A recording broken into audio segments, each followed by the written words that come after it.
The 20th meeting of the 23rd Council will please come to order.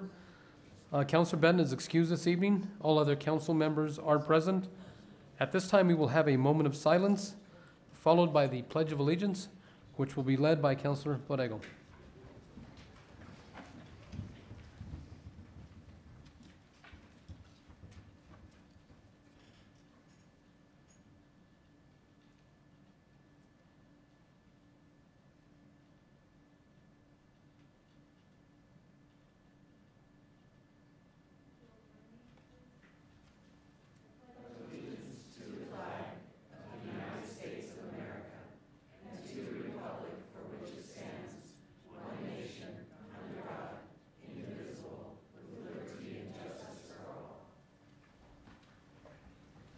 Thank you, Councilor Borrego. Civic Plaza parking passes are provided for members of the public. You can obtain a parking pass from the council staff at the sign-up table. The council will take a dinner break this evening at approximately 7 p.m. And we want tonight's proceedings to be as civil and as respectful as possible. Please do not make any personal attacks, and please no applause or outbursts during the meeting. The meeting will go much smoother if we are respectful of one another. Before we go to proclamations, Councilor Harris. Thank you, Mr. President.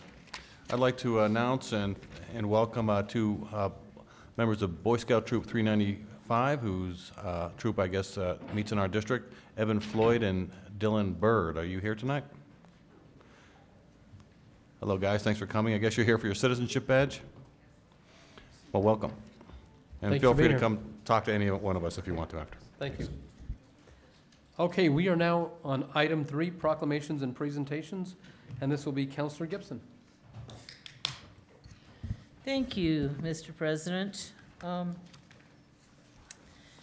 The proclamation that I'll be reading this evening is to acknowledge that this is Domestic Violence Awareness Month.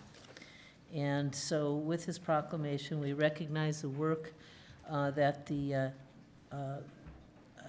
Domestic Violence Resource Center does here in Albuquerque. And tonight we have their executive director, Miss Amy Whitfield.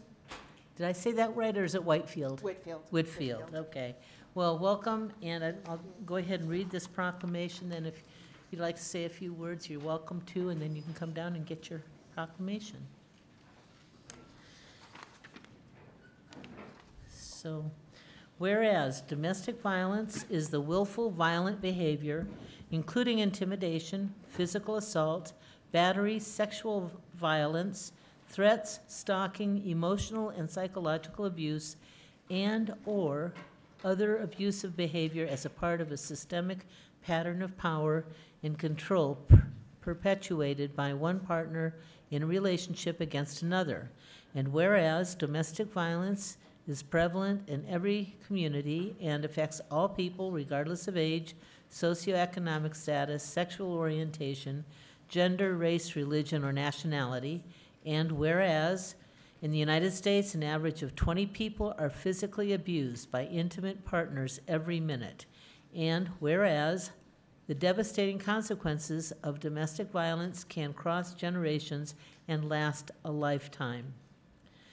And whereas barriers for victims leaving and/or reporting abusive relationships include unaffordable housing, lack of financial resources, fear of retaliation, fear for safety of children and pets, immigration status, and multiple others. And whereas 1 in 3 women and 1 in 4 men have been physically abused by an intimate partner. And whereas domestic violence costs employers in the United States close to $5 billion in a year through medical costs, mental health costs, and loss of productivity. And whereas Albuquerque Police Department reported responding to 7,772 domestic violence calls in 2017, and a large percentage of domestic violence cases were dismissed in district court. And whereas in New Mexico in 2016, 23% of children who are either victims or witnesses experience physical abuse, while 11% experience sexual abuse from the current offender of an adult victim. Whereas the U.S. Advisory Board on Child Abuse and Neglect suggests that domestic violence may be the single major precursor to child abuse and neglect fatalities in the United States. Whereas survivors abused as children were 6 times more likely than those not abused to be abused as an adult, and 4 times more likely to be told they have a mental illness and attempt suicide. Be it proclaimed that the council, the governing body of the city of Albuquerque, hereby recognizes that domestic violence is an illegal act that is destructive to individuals, families, and our community, and the Albuquerque City Council commends the Domestic Violence Resource Center for its mission to offer advocacy services to victims of domestic violence and prevention and awareness education for the community. Thank you for everything that you do to help people who need it the most here in Albuquerque. Thank you. I just want to say thank you very much for taking this time to give voice within our city government to victims of domestic violence. What we know is that very often victims of domestic violence have had their voices removed from them and their choices within their own relationships removed. And so to have this moment where you all are acknowledging victims of domestic violence is something that's really meaningful for victims, and also something that's really meaningful for saying within our community that domestic violence is not acceptable. And so I really want to appreciate you for doing that. Thank you very much. And if you'd like to come up and receive your proclamation. See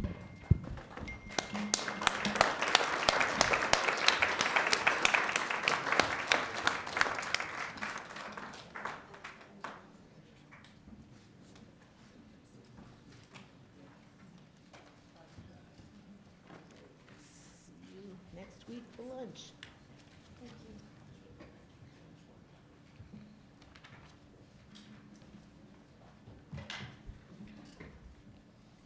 Thank you, Ms. Whitfield. We are now under item 4, economic development discussions. There is none this evening. We are now on item 5, administrative question and answers. Councilors, are there any questions for the administration? Seeing none, let's move on to item 6. Council Vice President Harris, the Journal. Thank you, Mr. President. I'd like to move approval of the last meeting's journal. Second. We have a motion and a second by Councilor Jones for the approval of the October 1st journal. Any questions? Seeing none, all those in favor signify by saying yes. Yes, those opposed say no. That carries unanimously. We are now under item 7, communications and introductions. Councilors, are there any changes to the letter of introduction? I have one. I move that the rules be suspended for the purpose of introducing 042 and placing it on the November 5th council agenda for final action. 042 is authorizing the issue of sale of $1,569,000 City of Albuquerque short-term lodgers tax improvement bonds, taxable series 2018. This will require 2/3 votes. Do I have a second? Second. We have a motion and a second by Councilor Harris. All those in favor signify by saying yes. Yes, those opposed say no. That carries unanimously. Councilor Harris. Thank you, Mr. President. I move approval of the letter of introduction. We have a motion and a second for the approval of the letter of introduction. Any questions? See none, all those in favor signify by saying yes. Yes. Those opposed say no. We are now on reports of committees. Councilor Pena.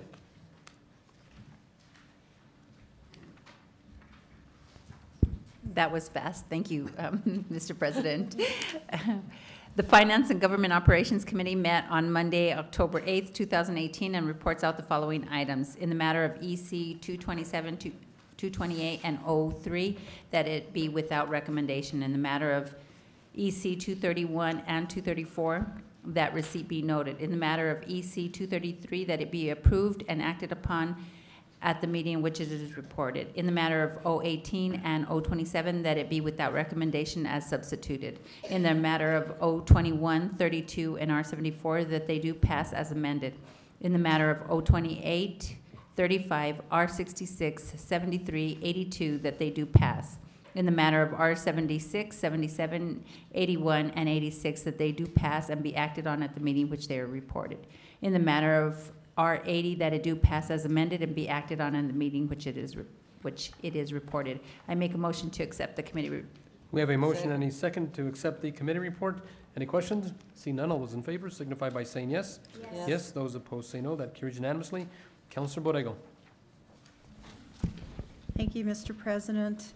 The Land Use Planning and Zoning Committee met on Wednesday, October 10th, 2018, and reports out the following items.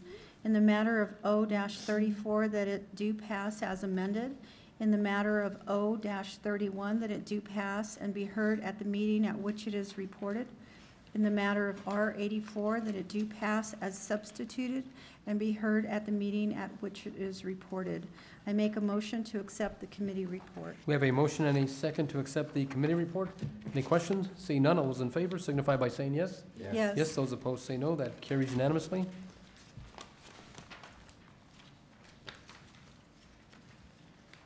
We are now on deferrals and withdrawals. Councilors, are there any deferrals or withdrawals at this time? Seeing none, let's move on to item 9. That is the consent agenda. Are there any changes to the consent agenda? Council Vice President Harris. I move approval of the consent agenda. We have a motion and a second for the approval of the consent agenda. All those in favor signify by saying yes. Yes. Yes, those opposed say no. That carries unanimously. We are going to move the agenda around a little bit here. We are going now to final actions, and that's item B, and that's O-38. That is amending Article 12, Section 2 of the City Charter, and amending Article 13, Section 2, 4, 9, and 10 of the City Charter. I move it do pass. We have a motion and a second by Council Vice President Harris. Councilor Jones? Thank you, Mr. President. I'd like to move floor substitute O-1838. Second. We have a motion and a second. Was that the floor amendment?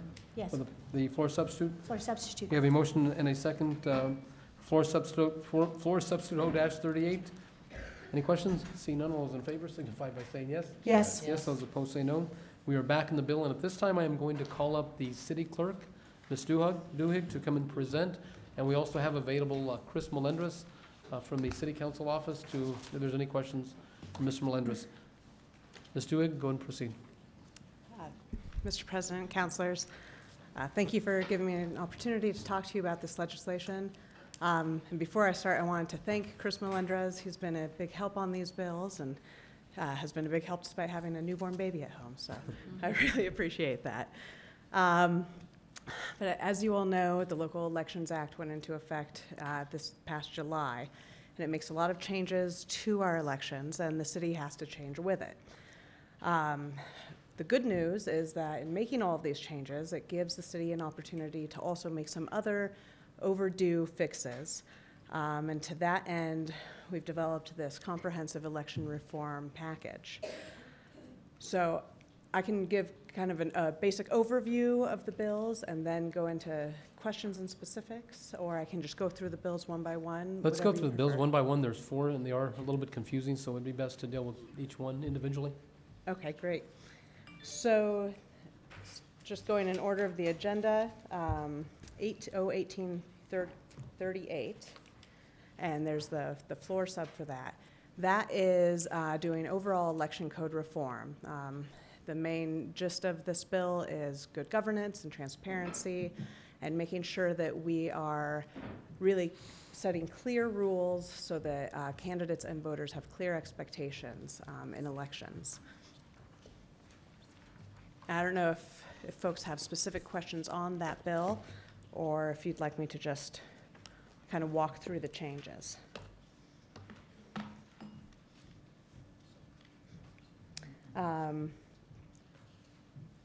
So one of the first changes that this makes, and all of this is specific to the election code, so it's separate from all the public financing stuff that we'll talk about in a later bill. It makes it so that if someone is raising or spending $1,000 or more, then they qualify as a candidate under the election code. And they would be responsible for all the responsibilities and obligations that candidates have. And one of the other major changes that it makes is that it exempts legal fees for legal advice on complying with election laws from the definition of contribution and expenditure. And it also makes that an unlimited in kind. And the reason we've done that is because we want to make sure that folks are getting the legal input that they should get to run good campaigns and follow our election laws.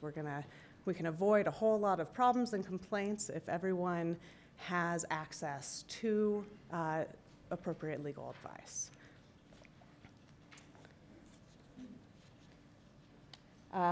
We're adding the definitions for independent expenditure to the election code. Right now, that's only in the open and ethical elections code. So independent expenditure restrictions would not apply to someone who was not doing public financing. Same, we're adding a definition of coordinated expenditure. On in-kind, we're clarifying it in general to make clear that services from professionals that come directly from the professional to the candidate are in-kind, but there's no middleman there. And again, exempting legal fees from in-kind limits, and also office space. And if there's any questions on any of these changes, please just stop me as we go. One of the big changes that we've made here is to completely take out the campaign financing schedule that's in there now, a reporting schedule that's in there now, and replace it with the state schedule. The city schedule was just unnecessarily complicated, and so this should simplify things for everyone.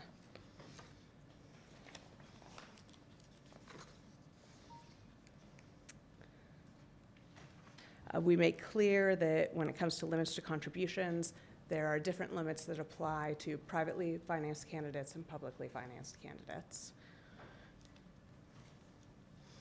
On the ban on contributions from city contractors, we make clear that if there is a sitting official who is running for election and other than mayor or councilor, that ban would apply to them as well.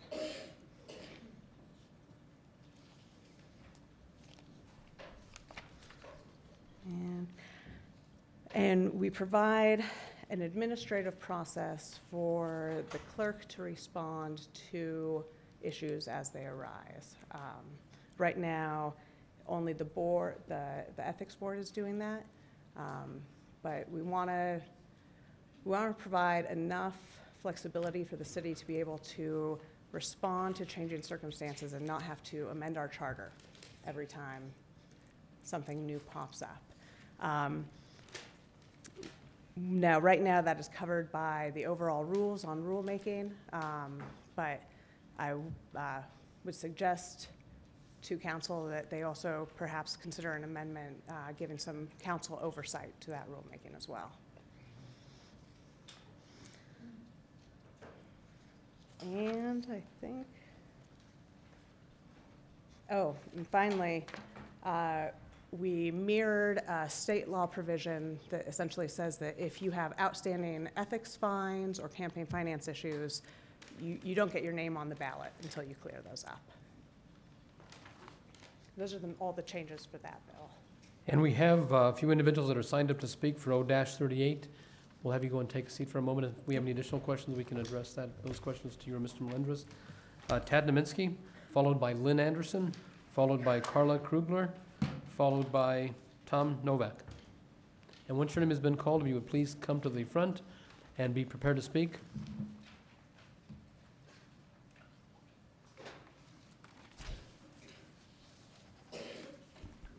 Go and proceed.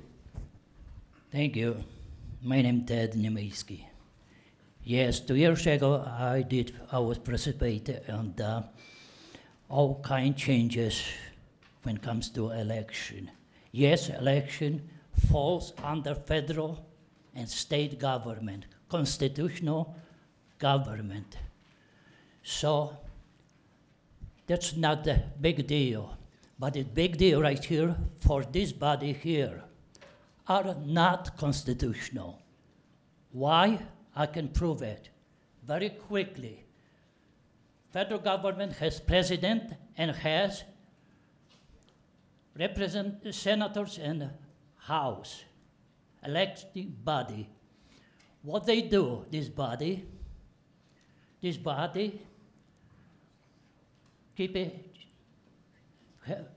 it check and balance.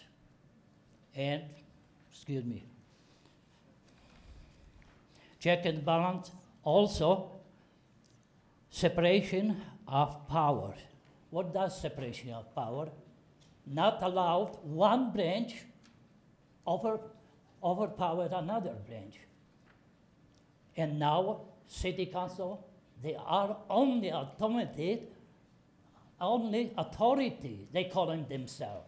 I'm sorry, you are not my authority, neither 80% people who not voting. And what you're doing is simply unconstitutional. You are bankrupt, political, moral bankrupt.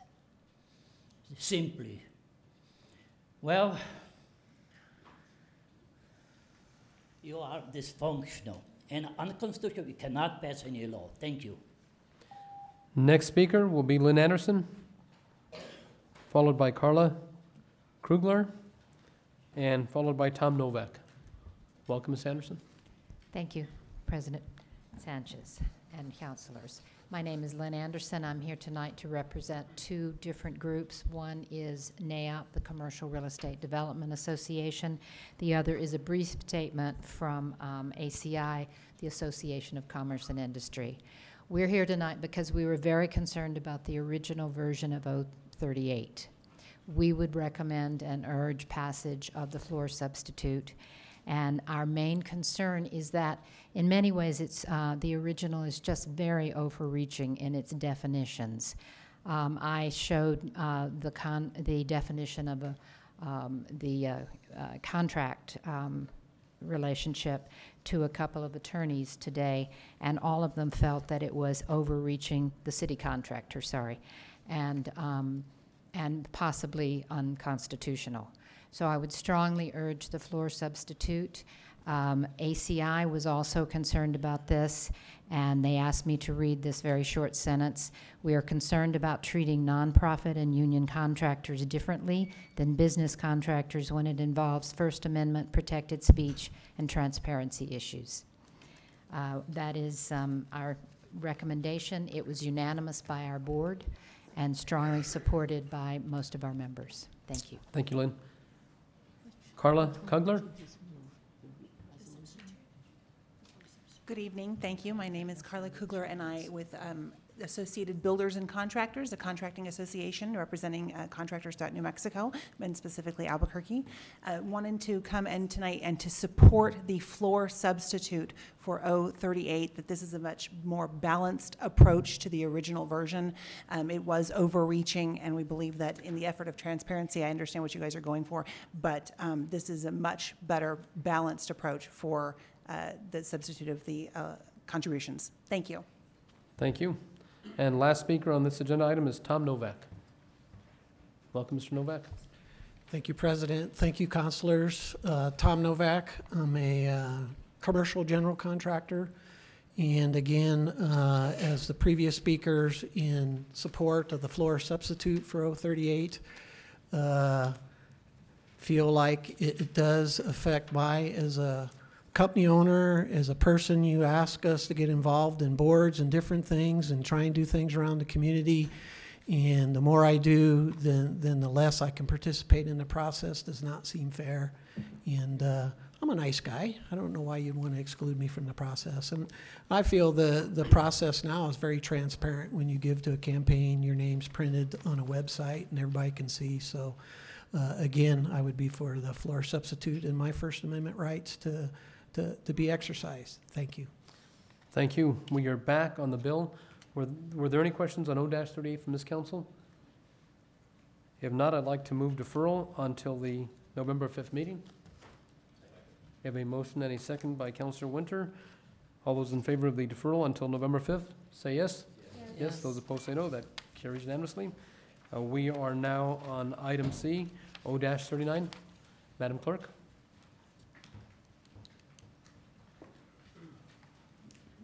Mr. President, councilors, this is the simplest bill in this package.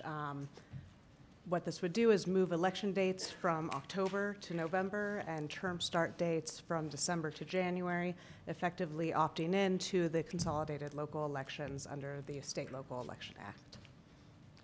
Was there anyone signed up to speak? Okay. Councilor Winter.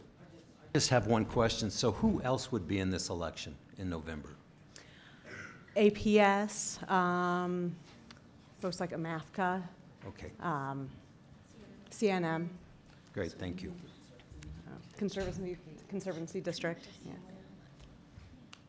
And being that APS is looking at having a special election, hopefully we can share in the cost with the other entities of government to cut down the cost of all entities with a special election where we can all join together and cutting some of those costs. And you're working on that, aren't you, Madam Clerk? I am, and I'll discuss that more when we discuss the public financing bill. Okay, great. Okay, any questions for Mr. Melendez or the city clerk? Seeing none, then I move deferral. Let's move the bill first. I move O-39. We have a motion and a second by Councilor Borrego. And I'm going to also defer this to keep all these bills on track. I'd like to move deferral until November 5th. We have a motion and a second by Councilor Borrego. All those in favor of the deferral signify by saying yes. Yes, those opposed say no. That carries unanimously. We are now on item D, O-40. That is amending Charter 2, Article 4, Part 13, ROA 1994, the fighting of petition ordinances, and amending Chapter 2, Article 4, ROA 1994, to add the maintenance and campaign of off-year ordinances. I move a do pass. We have a motion and a second by Councilor Jones, and I'd like to hear from the city clerk. Mr. President, councilors, this ordinance accomplishes two things. One, currently there's no mechanism for a publicly financed candidate to maintain their campaign when they're not running for election, so it creates that process for them. The other thing it does is it changes the petition signature period. It makes it relative to the election rather than fixed dates, and it also makes it match a change to the qualifying contribution period in the public financing bill that we'll see coming up next. Because it makes that change, I would actually recommend that council wait on passing this until after the special election, where those public financing changes will be voted on. Because if those changes don't pass, you would have to go in and do another ordinance undoing that, if that makes sense. Council Vice President Harris. So is this so this isn't going on a ballot, this can be passed with 7 votes? This can be passed with 5 votes. Well, that's a charter amendment or is it an ordinance? No, it's just the ordinances. This one is not a charter amendment. Oh, okay. Are there any other questions? Anyone signed up to speak? Okay, we're going to go ahead and I move deferral until the November 5th meeting. We have a motion and a second by Councilor Winter. Any questions? Seeing none, all those in favor signify by saying yes. Yes, those opposed say no. That carries unanimously. And now we are on item E, that's R-83. That is concerning a special municipal election to be held in the city of Albuquerque on February the 5th, 2019, submitting to a vote of the qualified registered electors at such special municipal election questions, amending the Albuquerque City Charter. I move a do pass. We have a motion and a second by Council Vice President Harris. And Madam City Clerk, go and proceed.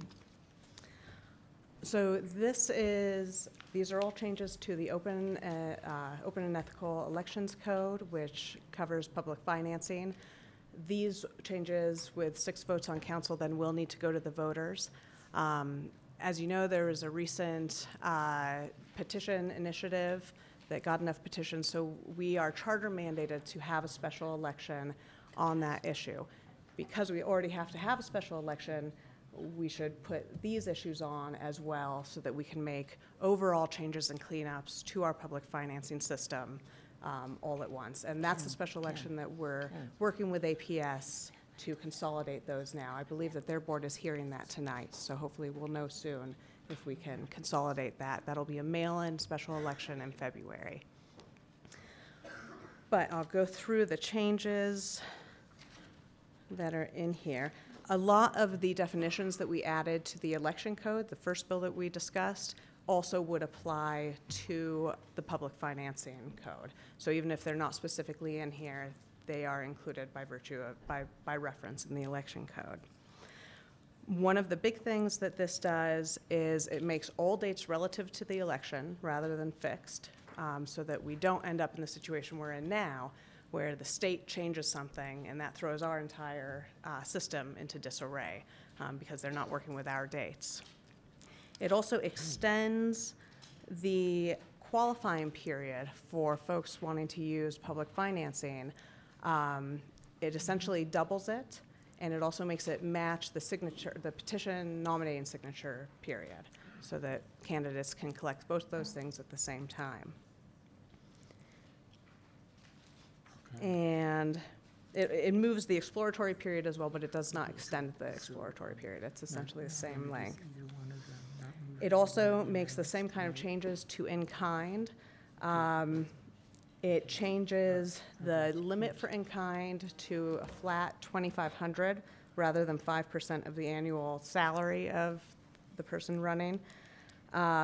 That ends up being a decrease by about $4,000 for mayoral candidate and an increase by about $1,400 for council candidates.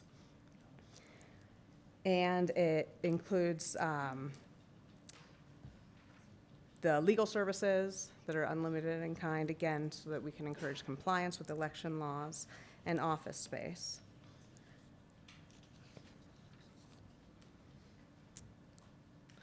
Again, we're clarifying that a candidate is anyone, if you are raising or spending $1,000 or more in an effort to be elected, you qualify as a candidate, and you're bound by the obligations on candidates. It requires that in the declaration of intent for public financing, that the applicant candidate declare that within 1 year prior, they have not taken or expended money that is in excess of the limits that are already in the public financing code. This is to make sure that, because right now, I can be a publicly financed candidate and abide by that just during the election time. And then as soon as that's over, I can go out and take as much money as I want from anyone I want. And that kind of undermines the point of our public financing code. So if we want to stay consistent, this will help with that. For seed money, we're increasing the individual limit on seed money from $100 to $200, and the overall aggregate amount from 10% to 20%. But the distribution from the city is still going to be reduced by any seed money that a candidate gets. So this will save the city money while also allowing publicly financed candidates to be a little more competitive without taking amounts that are so high that it undermines the purpose of the public financing.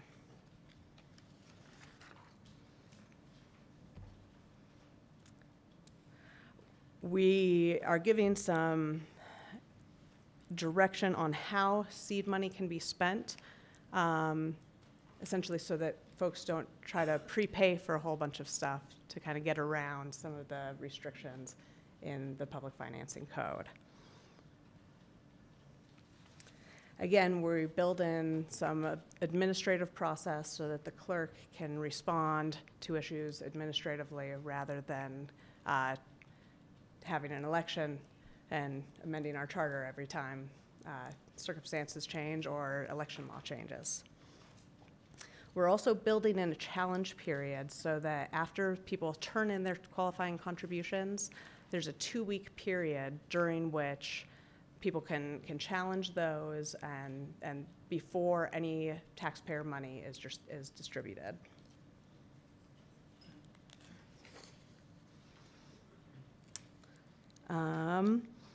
One of the other big changes is increasing the distribution for public financing from $1 to $1.75, and this is to make public financing more competitive, so that a wider pool of candidates has an incentive to reduce the influence of money in elections. And we do that for runoffs as well, increasing from 33 cents to 60 cents. And the remaining changes are primarily that administrative process again. And then the final one is mirroring a provision that applies to both the Code of Ethics and the Election Code, which says that charter amendments to this code can be passed with a supermajority, with 7 votes on council, rather than sending it to the voters each time we make a change to the public financing. Are there any questions for the city clerk? Councilor Winter? Can I ask you about the special election process? So you said APS is going to the board to see what they think about having us on the ballot or doing a special election. What if they vote no? Mr. President, Councilor Winter, if they vote no, then we are still charter mandated to hold a special election, and we will have to do so, and we will have to do so before mid-March, because that's right now when the exploratory period starts for publicly financed candidates, and they need to know before that starts what changes have passed or not. Thank you, Mr. President. What is the cost of a special election?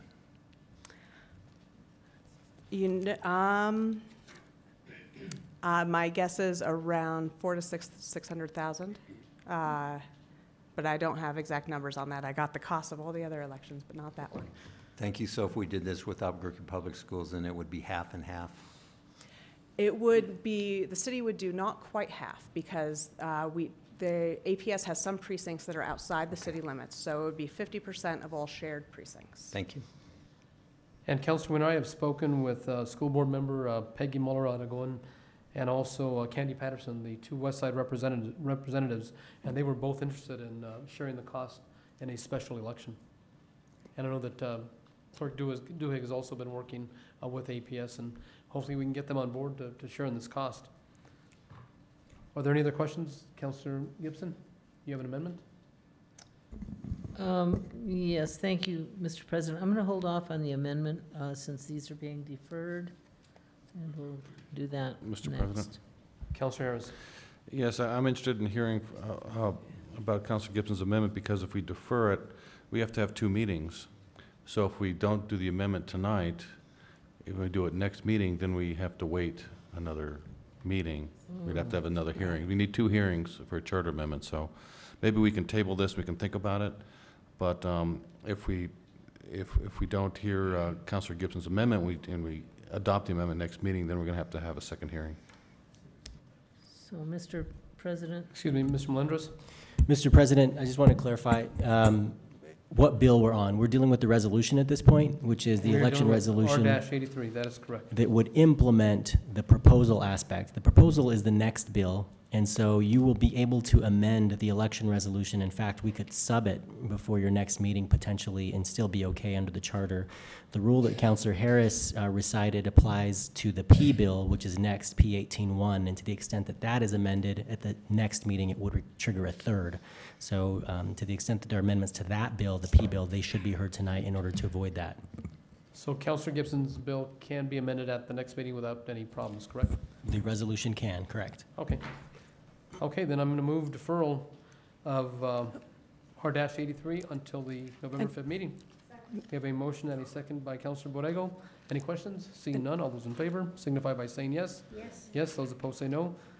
That motion passes. We are now on item F, and that is P1, adopting propositions to be submitted to the voters at the next special local election, proposing to amend Article 16 of the Albuquerque City Charter concerning public financing, and to amend Article 6 of the Albuquerque City Charter concerning charter amendments. I move it do pass. We have a motion and a second by Councilor Davis. City Clerk Duhigg. And, Mr. President, this bill is essentially the same as the resolution we were just discussing, but because it's the same, this amendment should be done, Councilor Gibson's amendment should be done to the proposition this evening. Right. Otherwise, we will run into that. It would not make sense to not amend the proposition, but just amend the resolution, because the resolution reflects the proposition.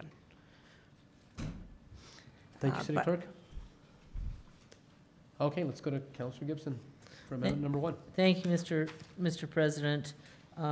So this amendment on changes the following. On page 4, line 2, changing 100 to 120.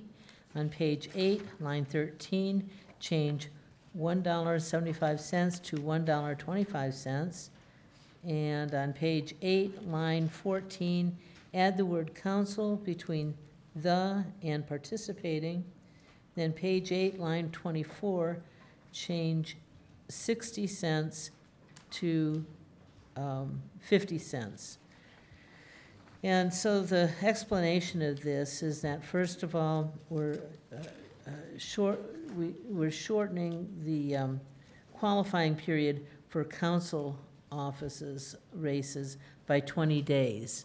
The way it is currently, it's 30 days. The proposal would, or proposition rather, would change that to 160 days. I think I've got that right. And this just reduces that and taking the 60 days down to 40 days. The reason I'm doing that is because we finish before 30 days.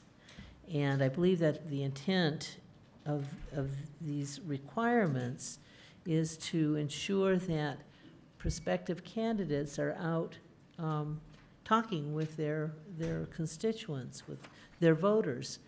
And, you know, doubling the time that it takes to get, the required time that it takes to get those, I don't think works in that favor of ensuring that there's,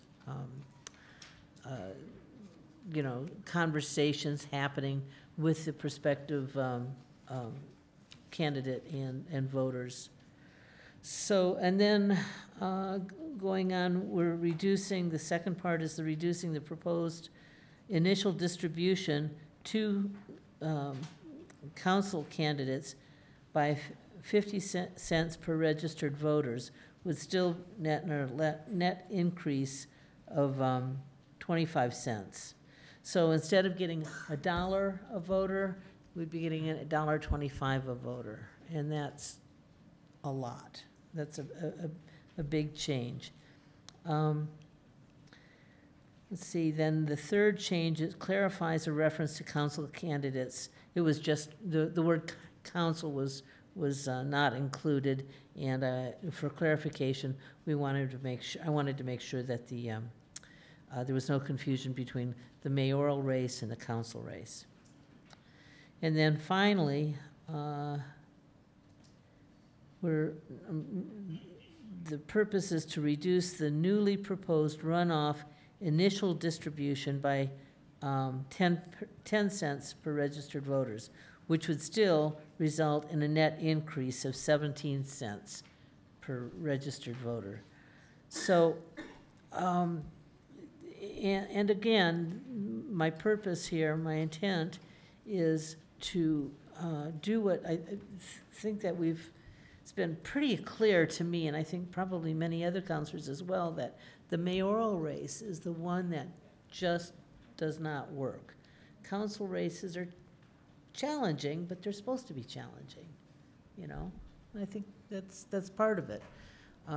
So that's what this amendment aims to do. Did you want to move your floor amendment, Councilor Gibson? Yes, I'd like to move the floor amendment number 1 to P-18-1. We have a motion and a second by Councilor Borrego for floor amendment number 1 to P-18-1. Council Vice President Harris. Yes, thank you. And I want to thank Councilor Gibson for proposing this amendment. I think it's necessary. I think there is a big difference between the mayoral elections and the council elections in terms of funding and timing and all that. In particular because council races, it does not really make much sense to be up on TV. I think that's one of the reasons why the mayoral race is so expensive, is you almost have to be buying TV and radio ads and reach the broader market. And that just sort of really is a game changer in terms of the cost. And I think the cost under the public financing for a mayoral race was just low. And it requires, almost requires the type of things that we had in the last election, where you have measure finance committees and so forth. In a council race, it's mostly door knocking and mail and signs, and I think it should stay that way. I don't think we want to encourage council races to become too expensive. Secondly, getting those signatures is hard. It's very hard, but it should be hard. We're dealing with public money, and we should have a threshold where people who want to do this are organized and are willing to do what's necessary to get it done. I know, for instance, Councilor Gibson got public financing when she was unknown, and she used that public financing to defeat an incumbent. Councilor Lewis got public financing when he was unknown and used that public financing to defeat an incumbent. So I think as it is now, the public financing is serving its purpose in enabling people who aren't well known and who aren't incumbents to have a chance and to prevail. So I don't think we should expand it too much. I think the bill as written did expand it too much. It gave too much time and gave too much money. So I'm going to support this. I think it's well done. Councilor Pena and then Councilor Davis. Thank you, Mr. President. So just in general, I support the amendments with the exception of the on page 8, line 13, change from $1.75 to $1.25. You know, I know that it still shows that there's an increase, but one of the challenges that I have in my district and maybe in Councilor Davis's district, I would assume is that, you know, we do the public financing based on registered voters. And unfortunately, in districts like mine, we don't have a high voter registration. So we're challenged with, you know, districts that have yet the population is the same, right? So we have the same population deviation, maybe 5%, and then registered voters may be very low. In terms of like my district, for example, we have, I don't remember last year's numbers, but when I first ran, there was 23,000 registered voters.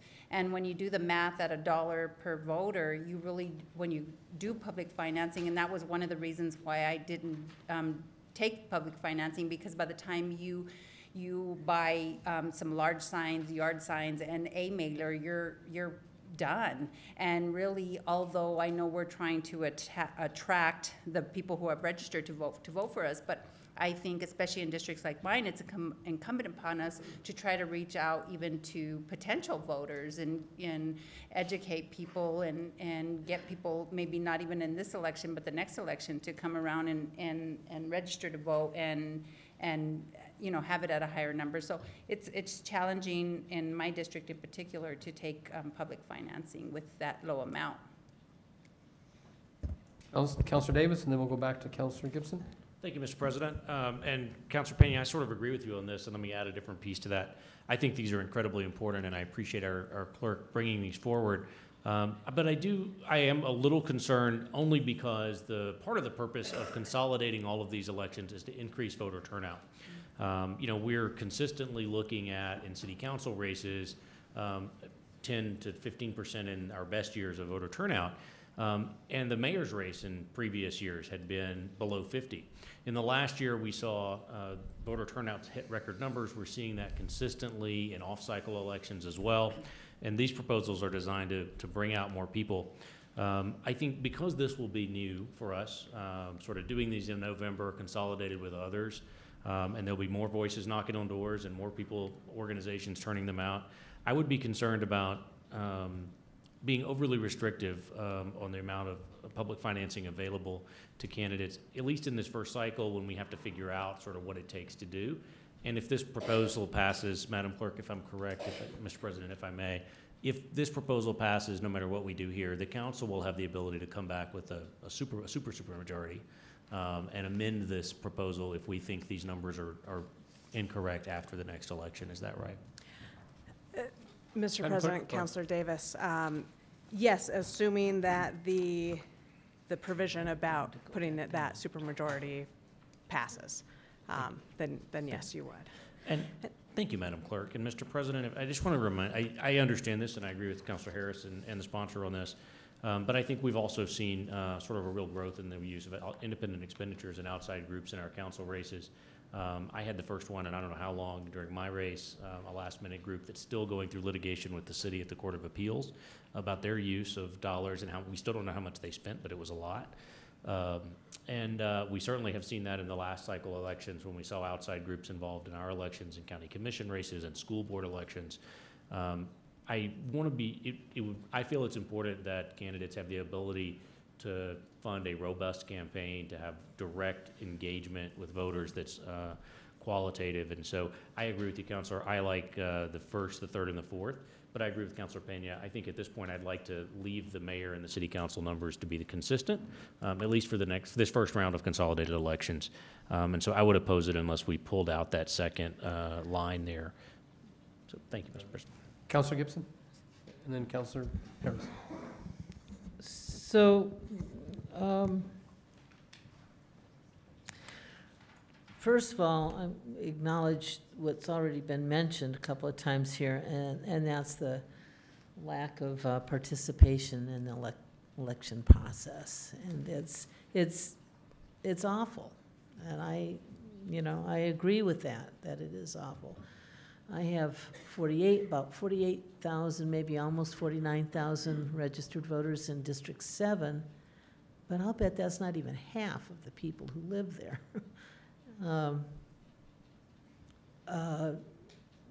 But here's the thing. When we're running for election, we are talking with registered voters. If they do register, that's great. If we can get them to register, of course, that's wonderful.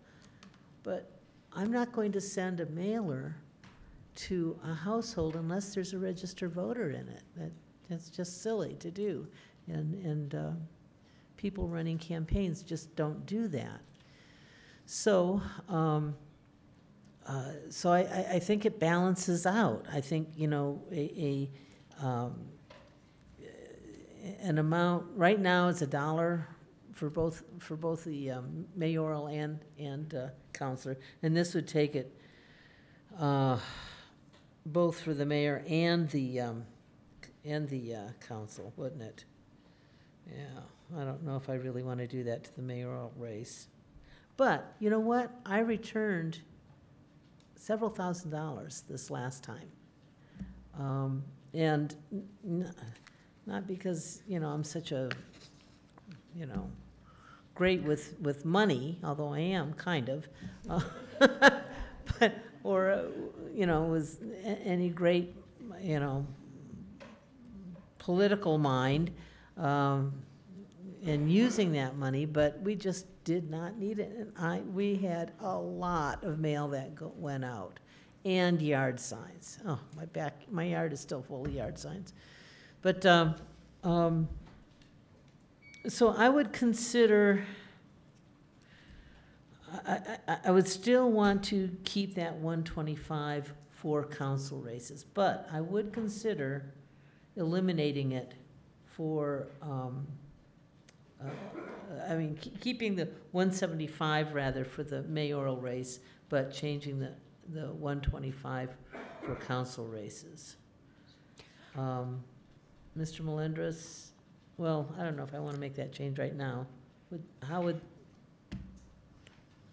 There's still discussion on the item. Let me go to Councilor Harris and then back to Councilor Pena.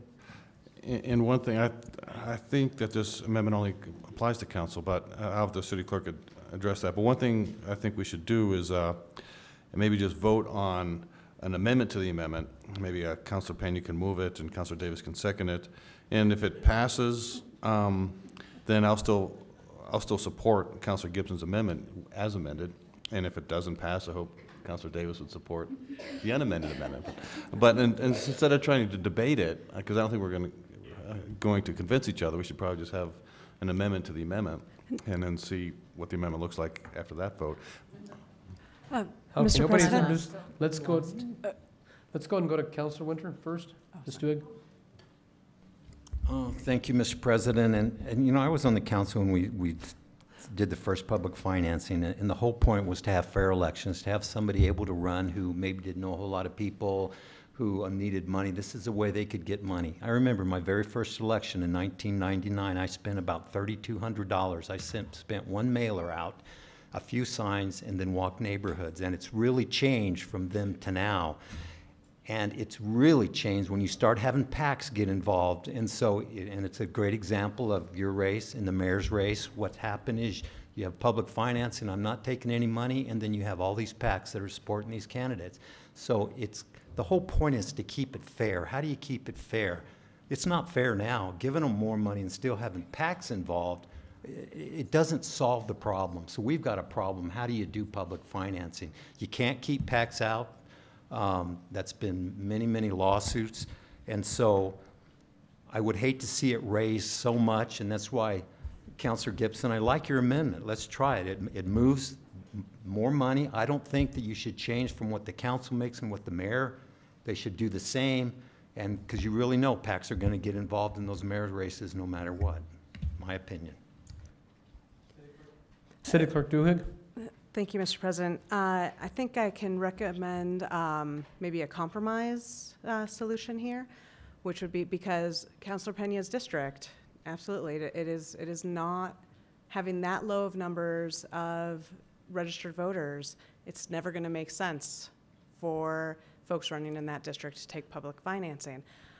If you could offer an amendment that set a minimum amount that any participating candidate could get, I would suggest probably 40,000, so that in districts where there isn't that larger registered voter base, they would still have enough to be competitive and run a decent campaign. And then having the lower distribution would not be as much of a disadvantage. One thing I did want to clarify is the amendment as it's written now, it only changes council's distribution. It does not change mayoral distribution. So I don't know if that was the intent or not, but okay. Councilor Davis. Thank you, Madam Clerk. I appreciate that, and I think that in that spirit is exactly right. But I want to go back to the point that you helped illuminate for us earlier. If voters pass this proposal as drafted without amendment, it does give the council the authority to go back and amend the ordinance. And I'm doing the math in my head, but if we have this election in February and voters pass it, we now have moved the qualifying periods up to May, and I believe we would have time to make some adjustments with public notice, et cetera, if this council determined after the election or after the legislation was in effect that we needed to make those adjustments. Is that correct, Mr. President, Madam Clerk? Mr. President, Councilor Davis, everything about that's correct, except for public financing would start in April, not May. Thank you. But otherwise, yes, absolutely. And Mr. President and Madam Clerk, I might suggest that I think these are exactly good questions that we should ask. But I would be hesitant to vote on this tonight, whether it's a proposal to raise or lower caps or do any of that work sort of on the fly, because this all depends on the sort of the way the public financing fund is depleted and used and replenished by this council and by future budgets. And even though we're talking about some of the reductions would certainly help the fund, creating caps or floors may be a good answer. But I want to be sure, and Councilor Jones was big on this during our last public financing discussion, to be sure we look at the actuary the tables and be sure that we're creating a system we can afford. So I would like to have this conversation, but I think we can pass the bill as proposed and then come back and look at these options after voters approve a more structured public finance system. Councilor Harris. Yes, and I think Councilor Davis was actually arguing for the amendment. He didn't realize it, because what we could do is limit the amount of money and limit the time, and that way, if it turns out that it is too stingy, we could always increase it with 7 votes later. And it's going to be much, much, much easier to increase the amount of money than to take it back after we've given it out and generate an expectation. Secondly, as Councilor Davis just stated, we got to be careful about depleting the fund. And if we have 60 days for everybody to get their signatures and get their qualifying contributions, it's much more likely it's going to happen. And the reason why the fund has been growing slightly is because a lot of people have tried and haven't succeeded. And that's because it should be hard, but it shouldn't be so hard that it's not possible. And as the examples I've given, it is possible for challengers under the current system to get funding and to knock off incumbents. So I don't think we need to almost double it out of the chute when it's proven to be successful in council races, although in mayoral races I think it's been too little. So what I'd propose is that somebody make an amendment to eliminate the number 2, I'm not going to because I think it should stay in, but I'll support the amendment no matter what, even if even if the amendment to the amendment would pass. But I'd like to go forward. I think we do need to pull back now, and if we decide we want to be more generous in the future as a council, we can always do that with 7 votes. Is there anyone that wants to make an amendment to the amendment? Councilor Peña? Thank you, Mr. President. So after all that discussion, we're still on Councilor Gibson's amendment. So I think what I will do is I will propose that we remove the second item, page 8, on line 13, change 175 to 125. I would make an amendment to the amendment to remove that. I would second that. Okay, we have a motion and 2 seconds, one by Councilor Borrego and one by Councilor Davis, for floor amendment number 1 to amendment number 1. Any questions? The amendment would just take it out and just leave it as what's proposed. Okay, we have a motion and a second for floor amendment number 1 with an amendment to the floor amendment. All those in favor signify by saying yes and raise your hand. Yes. Those opposed? No. That fails. And a 4-4 vote, that fails. Okay, we are back on the bill. Councilor Gibson to close. The what? Let's have all those in favor of the amendment to the amendment, raise your hand and say yes. All those opposed? That bill fails on a 4-4 vote. We're back in the bill. Mr. President, that was a vote on the amendment to the amendment. Now we're on the amendment. Now we're on the actual amendment. Okay, we're back in the amendment. Councilor Gibson to close. Urge your support. Thank you. We have a motion and a second for floor amendment number 1 to P-18-1. All those in favor, raise your hand and say yes. Yes. 4 votes in the affirmative. Those opposed say no. No. 4 in the negative. That fails. Okay, we're going to move deferral until the November 5th meeting. And Mr. President, I don't know how I can do this because I lost in the last vote, but I was wondering if anyone who won on that would move for reconsideration, and I'd offer a compromise of $1.50. Okay, that is an amendment to the amendment? Yes. Oh. Mr. President, that motion has to be made by someone on the winning side of the last motion. Will you move to reconsider? Just move to reconsider for me, would you? The no vote for the winning, yeah. Okay. Okay. Is there a motion to reconsider? There's no motion for reconsideration. Let's move back to the bill, and basically there's going to be a deferral until the November 5th meeting. I move approval. We have a motion and a second for deferral of P-1 until November the 5th. All those in favor signify by saying yes. Yes. Yes, those opposed say no. That carries unanimously, and I would personally like to say thank you to our city clerk, Ms. Duhigg, and also Mr. Melendres for his work on these bills. Thank you, very much Mr. for your President. time. And I'm sorry, Mr. President, one thing, and this might not matter, the ordinance that can wait until after the special election, you deferred it to the next meeting, but should it be deferred for the maximum 90 days? Or Okay, is it then okay to do? let's go and okay. move for reconsideration. That's R-83. No, I'm 1840. Okay. And it Move- might not matter. I What's that? apologize if not. Okay. move for Mr. President, we can reconsideration. defer it next time if you'd like. Okay, we can wait till the next meeting. That's fine. And Mr. President?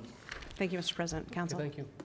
Councilor Harris. What I'd like to do is see if someone else would reconsider the deferral. What I would do is I will actually vote for the amendment to the amendment, if we actually get it reconsidered.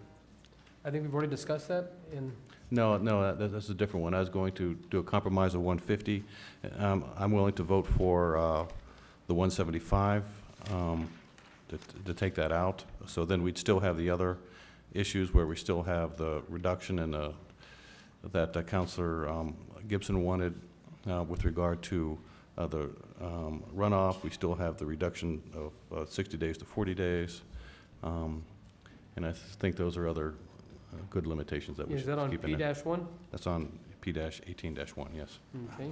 Mr. President, Councilor Winter. So we deferred this, so we can still have discussion at the next meeting, is that correct? And if anything, It's a problem Can because work.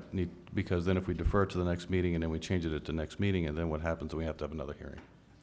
That's why so I'll move, hang on, we can do this later in the meeting, right? We can do it later. We can do it later, and Mr. President, Councilor Harris, when we were discussing this last time, we were talking about reconsideration of the amendment. However, if you want to pull the bill back up again, you could propose a separate amendment too that would do what you wanted rather than amending or modifying Councilor Gibson's amendment. So even after it's been deferred, we have to reconsider the deferral, don't we? We reconsider the deferral, we bring the bill back up, and then at that point, you could offer your own amendment too. Okay, so what I'd like to do is reconsider the deferral, and then what I will, for the purpose of introducing Councilor Gibson's amendment without the second section. And I would second that. Okay, we have a motion and a second for reconsideration of P-1. The deferral. Councilor Gibson.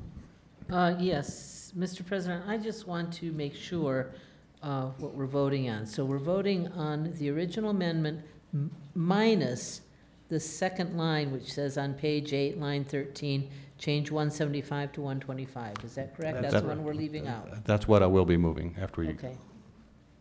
Okay. We have a motion and a second for reconsideration of the deferral of P-1. All those in favor signify by saying yes. Yes. Raise your hand. 3 in the affirmative. Those opposed say no. No. That fails on a 5-3 vote. Okay. We are done with P1. Let's move on to general public comment. There will be a 2-minute time limit. The light at the podium will be green for the first minute and a half. Then the bell will ring and the light will turn yellow, indicating you have 30 seconds remaining to wrap up your comments. At the 2-minute time limit, that means your time has expired and the light will turn red. And once your name has been called, if you would please come to the front and be prepared to speak. The first speaker is Don Schrader, followed by Joy Garrett, followed by Megan Marshall, followed by Judy Young, followed by Colleen Aycock. Welcome, Mr. Schrader. I enjoy living simply, and I want to die simply if I die tomorrow or 30 years from now. I reject cremation. Cremation of one body requires the energy it takes to drive a car thousands of miles. I reject embalming. Embalming is expensive and unnecessary use of poison chemicals. This summer, I bought a plot at San Jose de Armijo Cemetery on Arenal, west of Coors, the only real estate I have bought in my life. San Jose de Armijo is a beautiful dirt cemetery, much cheaper than the grass cemeteries. Why waste water in this desert to grow grass in cemeteries? No vault, no liner required at San Jose de Armijo. I made my coffin out of 1/2 inch plywood. I spent about $60. Why waste thousands of dollars on a luxury box for my dead body when millions of living children worldwide suffer hunger and cold with no home? I prefer no mortuary to be involved. I very much want to be reunited with all my loved ones in a better world beyond death, but I strongly doubt that happens. Wanting something deeply does not make it so. Come to the Marigold Parade for El Dia de los Muertos, Sunday, November 4th at 2 p.m. on Isleta Southwest. Thank you. Joy Garrett, followed by Megan Marshall, followed by Judy Young. Welcome, Ms. Garrett. Good evening, Mr. President and councilors. My name is Joy Garrett. I'm a resident of Ventana Ranch and the Vice President of the Ventana Ranch Neighborhood Association. And I'm here to share my support for Resolution 1884, about the development of roadway cross-sections for Paseo del Norte and Unser.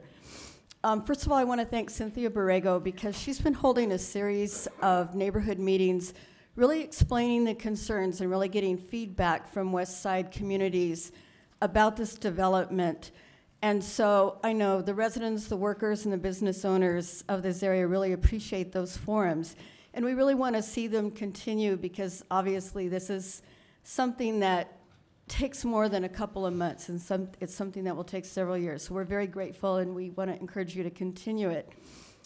And also we appreciate the fact that the resolution contains both the big picture and the details with special concern for public safety, economic development, the Native American antiquities that are in the area, and then public transportation, including, and several people who knew I was coming tonight said to make sure that I mentioned it includes bicycle paths. So thank you for having the public transportation, commuters and bicycles. Secondly, we recognize that there's numerous other infrastructure priorities in the city, and Councilor Davis provided me a list of more than 48. This project is not in the top 40. And I'm here tonight because I think that it has to become in the legislative session in January higher up on the list because the current residents and workers are encountering so many problems. And as we develop the economic concerns on the west side, we need to make sure that roads happen. We know that there's a lot of collaboration among federal, state, county, and city officials and departments, that it's complicated, but we want to really urge the council to make this a higher priority. And finally, we're concerned— Joy, your time has expired. I apologize. Wow, that was quick. Thank you very much. Thank you for being here. Next speaker is Megan Marshall, followed by Judy Young, followed by Dr. Colleen Aycock. Good evening, Council President. Thank you. On August of 2018, it came to my attention that our appreciated students of Albuquerque Public Schools are expected to walk as far as 3 miles to school and are not afforded a free bus pass. One student writes, "I've been taking the city bus every day for the past 4 years. I have to leave at 6 o'clock and walk 15 minutes to the closest bus stop. I am alone and outside. At my school, there is a large population of students who ride the bus, and we agree that if more public buses, or if more school buses cannot be provided for students living at a distance of 3 miles away, they should be offered free bus rides to and from school, contingent upon student IDs. I am also aware that UNM students and CNM students are offered free bus passes to and from school.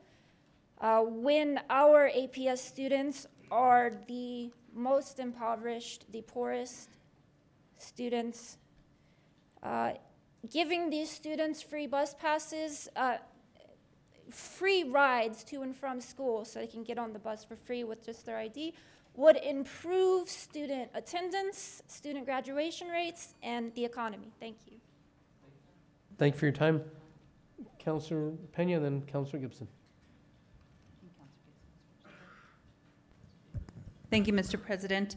Actually, you know, I've had some discussions with some folks from APS to talk exactly about that, not necessarily, you know, partnering with APS, because here we're challenged with purchasing buses for the city of Albuquerque, and then APS purchasing buses for the kids, and really trying to look at maybe making some connections for our bus routes to the local high schools, so that we can partner with APS, and instead of them having to pay for the new buses, that we can come up with an agreement to work with the city of Albuquerque to get those passes to students so that they can ride to and from school or to their jobs. So thanks, I think it's a great idea.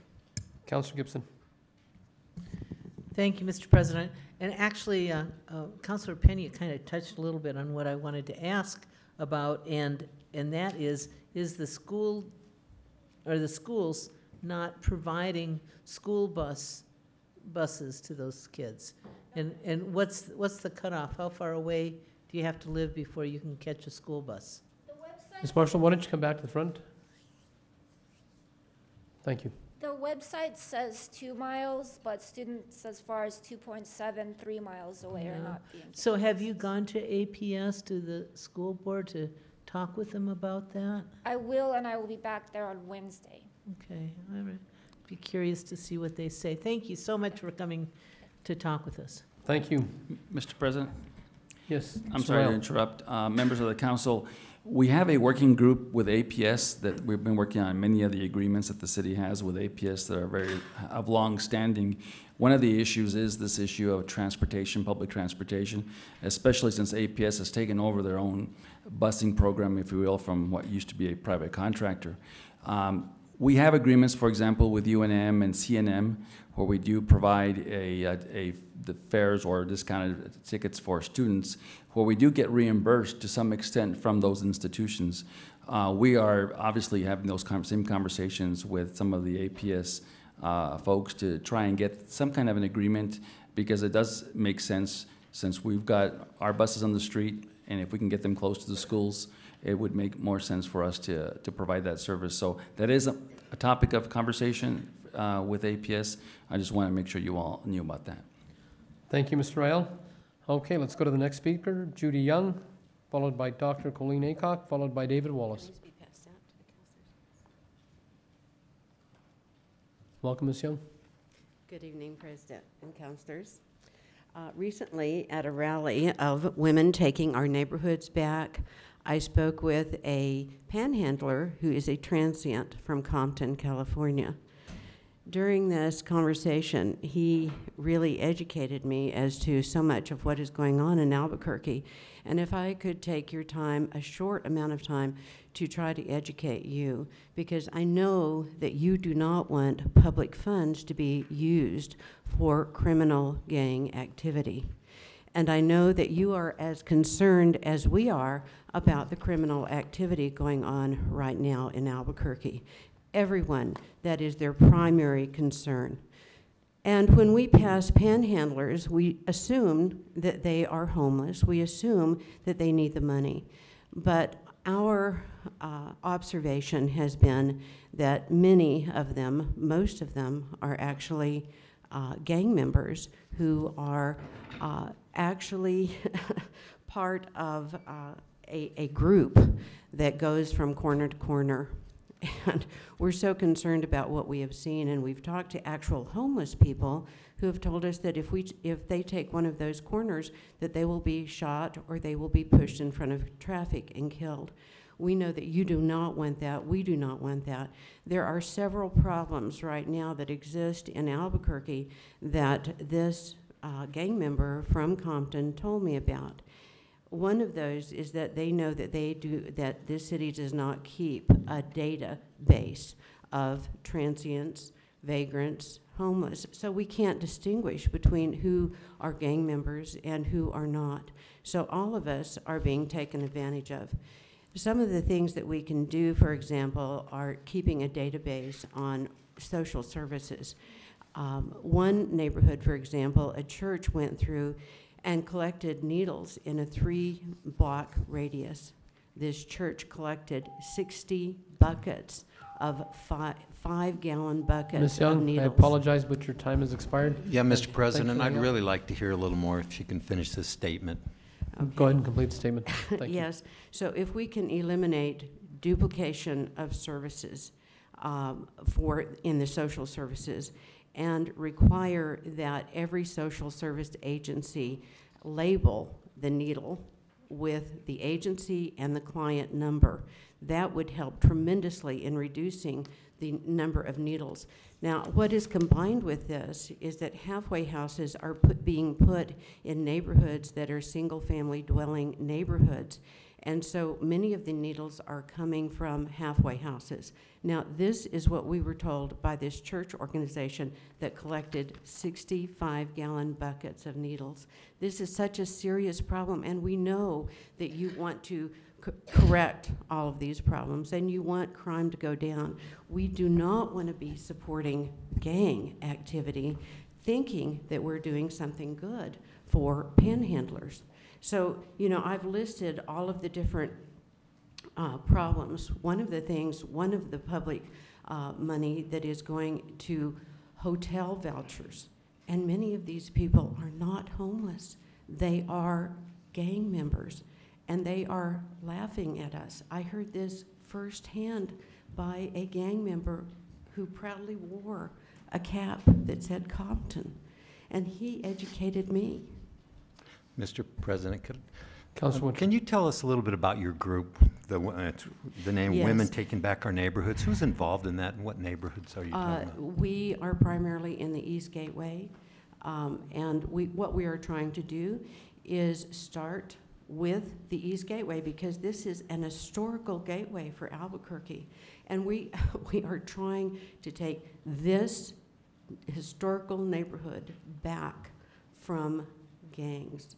And Ms. Young, I'm going to stop you there. We've got several other speakers. Thank you. I really appreciate your time. Thank you. yes, thank you. Council Vice President Harris. Yes, and this isn't a question, but I do want to thank Ms. Young for getting involved, and I did receive the photographs, so they were out there with signs actually against doing the panhandling activity in the same medians where people were doing it. And so I think that some of the information that we have is good information. But I would like for people who might be watching on TV or people here in the room to know a couple things that we are doing in terms of the ordinance, which addresses not only panhandling but any kind of unwanted interactions between people and vehicles in places where it's not safe. I want to let you know that we did pass an ordinance which sought to address this as well as other related problems or other dangerous vehicle interactions, and have our city attorney just talk about where that litigation is, so people don't think that we're not doing anything. It's that we can't enforce the ordinance that we passed right now. So if we can hear from our city attorney.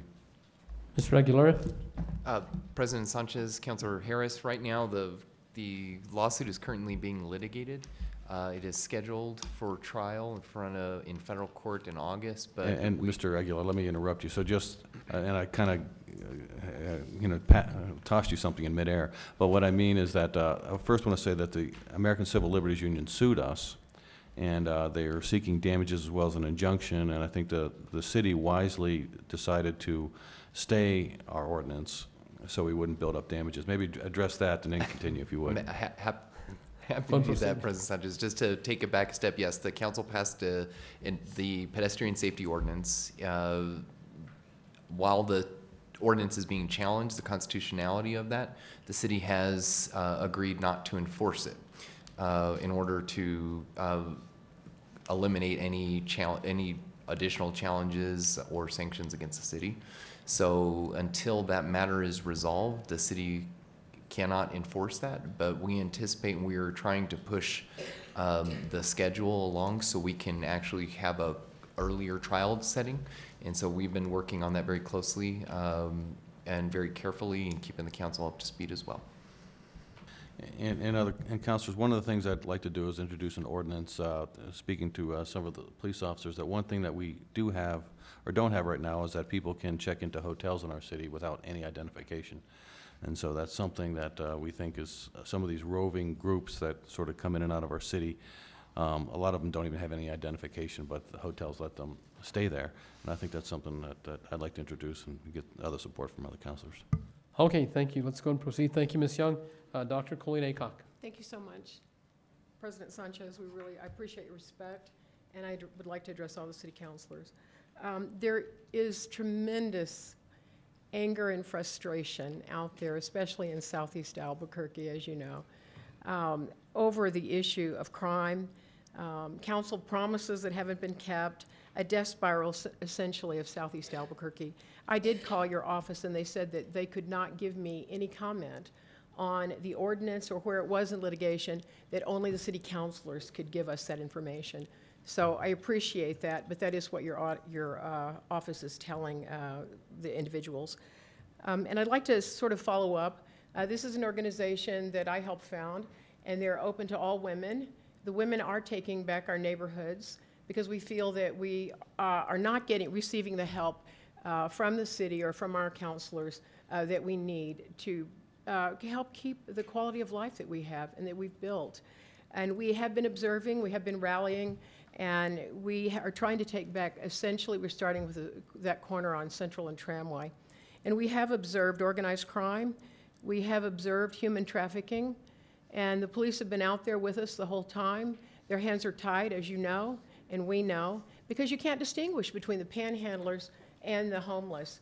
But there are studies that show, and government studies as well, that 90% of the panhandlers are not homeless. 90% of the homeless are not panhandlers. But the panhandlers that we're coming into contact with are criminals. We see human trafficking. We see prostitution.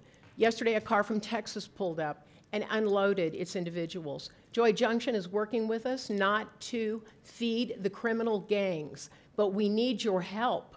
We need your concern. We need you, and people have asked us, why aren't your city councilors out on the streets doing this work with you? That's the last question I got. If you have any questions, I'd be glad to answer them. Thank you. Councilor Pena? Thank you, Mr. President. This is just a comment. Well, actually a question. Has there been like calls for service or 242 cops when you see these things occurring? We are requesting as our group, investigative reporters, because we think that this needs to be filmed and identified. The police told us that they will be with us every time we rally. Yes, we have received threats. Yes, they have taken them. And yes, they tell us, go ladies. We are taking them off the streets one at a time, but only when we're there. When they see us coming, they flee. Okay, the police are with us, at least 2 units every time we rally. Mr. President, so my question is when you see criminal activity, are you making, yes, you're reporting it? Yes. So there's, okay, And we will meet shortly in the next day or two with Sheriff Manny Gonzalez. He has been out on a family matter for 3 days, but he's very concerned about this too, but we want to make everyone aware of the situation. It's organized crime. Okay, and just for the record, Mr. President, I just want to state that, you know, I agree. I think we have an issue in the city of Albuquerque, but I do have concern that, you know, we have to address the underlying issues that plague our community before, rather than, you know, because I know a lot of the folks out there are not gang members and they're not. That is true. I just gave you those statistics. And we are there to help the homeless. We will contact the various facilities and we call 311 if they want our help while we are there on the corners. And they're very good about helping. And I want to thank Councilor Davis. I sent you all an email about no drugs and no guns in the parks, but I really do want to thank you, Councilor Davis, for discussing that issue with me, and I really appreciated that. We will stop at nothing to try to help whatever we can do to help the city of Albuquerque. Thank you, Dr. Aycock. Next speaker will be David Wallace, followed by Ernie Sidibaca, followed by Michelle Hernandez. Welcome. Part of what thank you very much for giving me the time, and part of what I wanted to talk about has already been covered with the police coming and being there. There's also a few husbands that come down and stand around and watch what's going on to try to not let it get out of hand, but we can't do what the policemen do, and they do come and take care of it. And so we appreciate that. Thank you. Thank you for that clarification, Mr. Wallace. Next, we have Ernie Sidibaca, followed by Michelle Hernandez, followed by Sue Flint. Thank you, Mr. President, members of the City Council. Ernie Sidibaca, Albuquerque Hispano Chamber of Commerce President, CEO. Among other things, our mission is to promote economic development and to enhance economic opportunities. So that's why I'm here tonight, because I can't be here on Thursday. I'm here today to support the effort to bring Netflix's production hub to Albuquerque. I want to applaud the City Council for considering the LIDA on an expedited process, and to also thank the administration for their effort in recruiting this economic powerhouse to Albuquerque. This is one of the most exciting things I've heard in a very, very long time here for Albuquerque. I want you to know that the Albuquerque Hispano Chamber of Commerce stands in strong support for the LIDA funding, trusting that proper protections will be in place. Thank you for the time. Thank you, Mr. Sidibaca, and thank you for your work as president of the Hispano Chamber of Commerce. Michelle Hernandez. Yes, good evening, Mr. President and City Council. My name is Michelle Hernandez. I'm the current chair of the Board of Directors for the Albuquerque-Hispano Chamber of Commerce. And I also stand in support of the LEDA funding in behalf of the Netflix project. I left the city of Albuquerque, state of New Mexico for only 3 years when I attended UCLA back in 1993. And I was anxious to come back to the city and excited about the economic opportunities that it presented. And I can tell you, when I lived in Los Angeles, it was a very exciting time to be in Los Angeles and see what the entertainment industry did for particularly the youth in that city and how diverse that economy is. And so I'm very excited to see that kind of progress here in Albuquerque. I recently was in Asheville, North Carolina, in fact, last week. And Asheville is very exciting because it shows an example of how that community really benefited from some incentives in bringing the entertainment industry to that area. And unfortunately, and I think that's something that we can learn from, is that when that support was withdrawn, that industry left that community. And it took quite a while for that community to recover for that. So I stand in full support. I am excited to see what happens with the city of Albuquerque and how the community can really embrace the entertainment industry and the different opportunities it has within all sectors of our city. Thank you very much. Thank you, Michelle. Next speaker, Sue Flint, followed by Tad Naminsky, followed by Camille Varos, and the last speaker under general public comment will be Connie Vigil. Good evening. Could you turn the view up, please? Darn it. Thank you. I never know which way to put that thing. This way? Okay.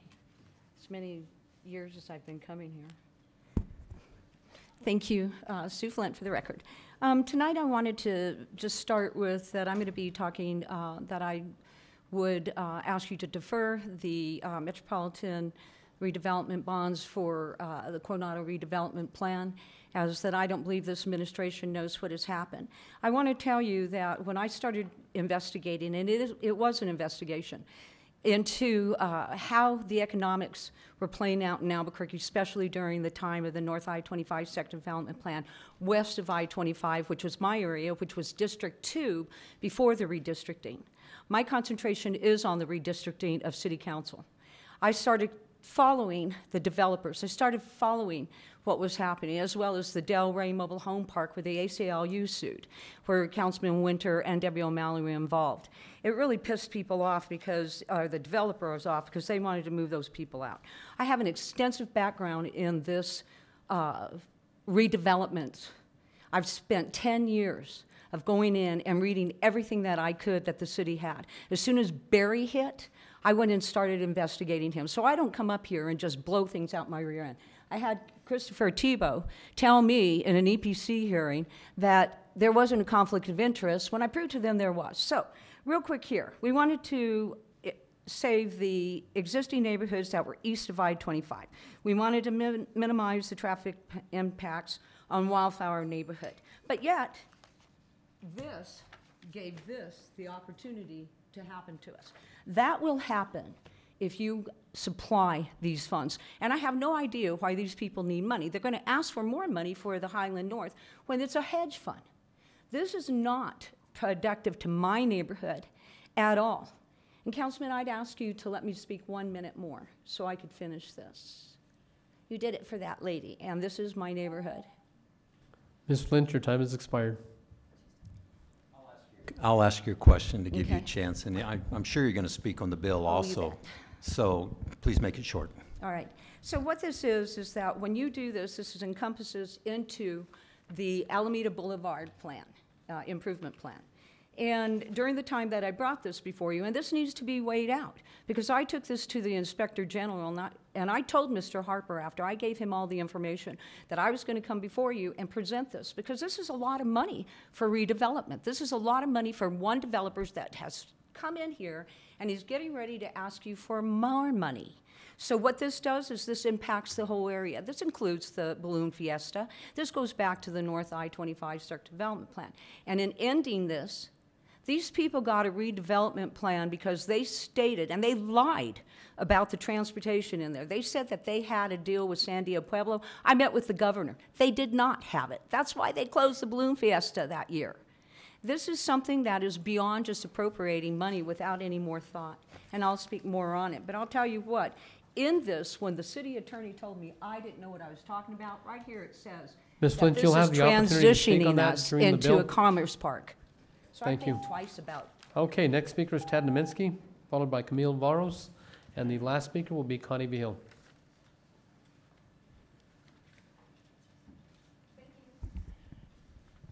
Thank you. My name is Ted Niemiecki.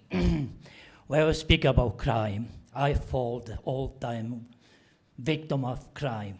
All this hoodlum, mob, homeless mob, criminal, all this released from the jail, alcohol, drug, prostitution, everything goes. Yes, my wallet fell off while getting to my pickup. 10 minutes later, after I finish eating a few pieces pizza, I notice I don't have my wallet. And that is Southeast Albuquerque. Well, what is APD? What is all politician? What is judicial system? You go to the store, every store has private security, and those hoodlums just walking in and out, and security said, "Have a nice day." Well, that is Albuquerque of New Mexico, Bernalillo County. What is judicial system? What is politician? Anybody can do something about it. That takes only not 90%, this hoodlum, 30%. And you can hold the victim.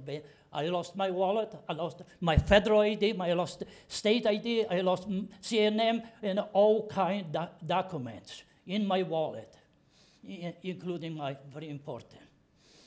That's where we at now. Let's go back to holiday. Well, city, according to Donna Montoya, told me, city don't recognize what they passed a resolution, which is indigent people. Well, but they had a meeting, finance, with Columbus Day. That is city council. Thank you. Thank you, Mr. Naminsky. Camille Varos, followed by our last speaker, Connie Vihil. Good evening, President and Council. Camille Varos. I'm here in support of the Enterprise Netflix and coming to our locale. I honor our mayor. I honor our governor.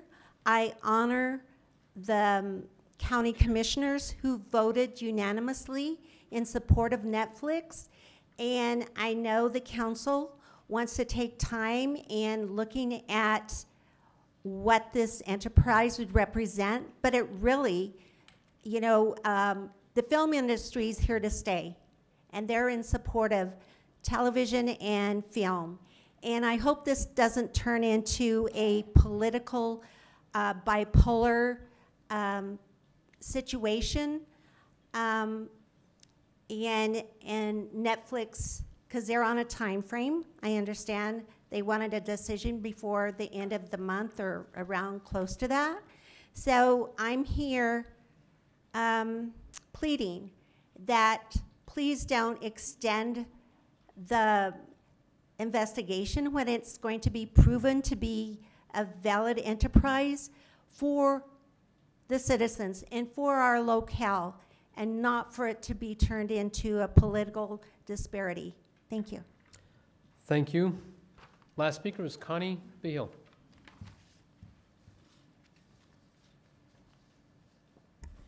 Hi, Mr. President. I have a cold. I hope you can hear me.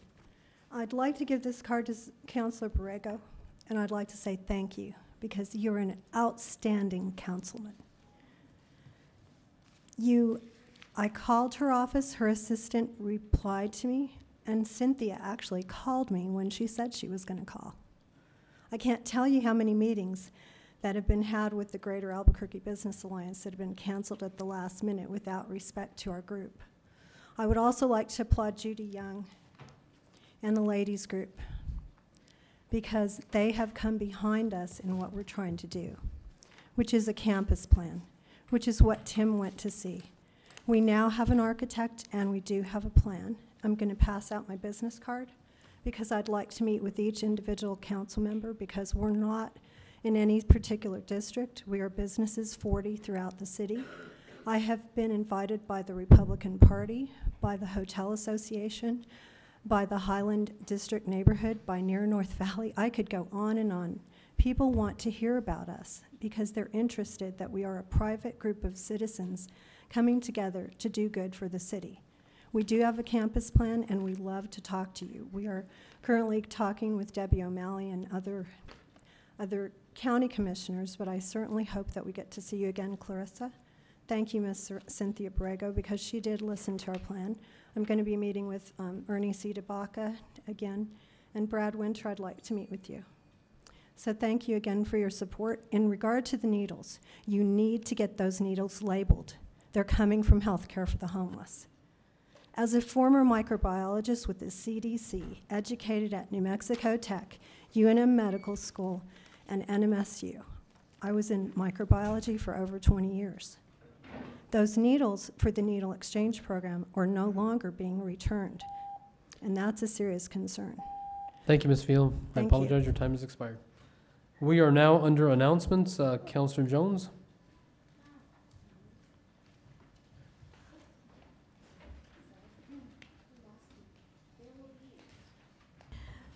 There will be an Albuquerque-Bernalillo County Water Utility Authority meeting on Wednesday, October 17th at 5 p.m. in the Vincent E. Griego Chambers.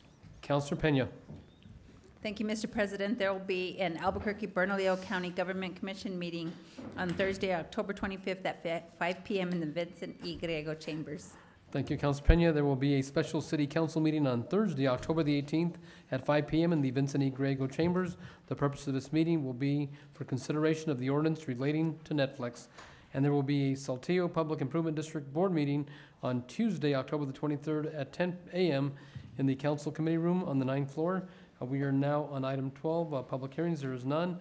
Approvals, item 13, there is none. We are now under final action. That's Councilor Jones, O-33.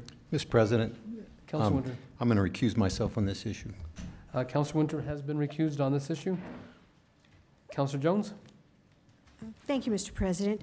This is O-33, amending Section 13.5-3-3 AROA 1904 of the Grant of Cable Television Franchise Ordinance to extend the expiration date an additional 2 months from October 1st, 2018 to December 1st, 2018.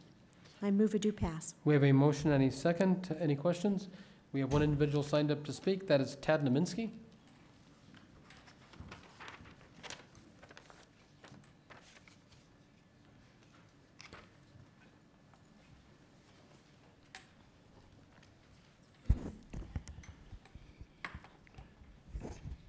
Thank you. My name is Ted Niemiecki. I don't have much to say, but better be meaningful. Well, I never knew that city owns that franchise, TV franchise. Well, now I know from documents right here. So I also learned another things from this document. Well, I wonder, I'd like to know if today we had televised this meeting. I guess nobody's gonna say anything. Expire October 1st.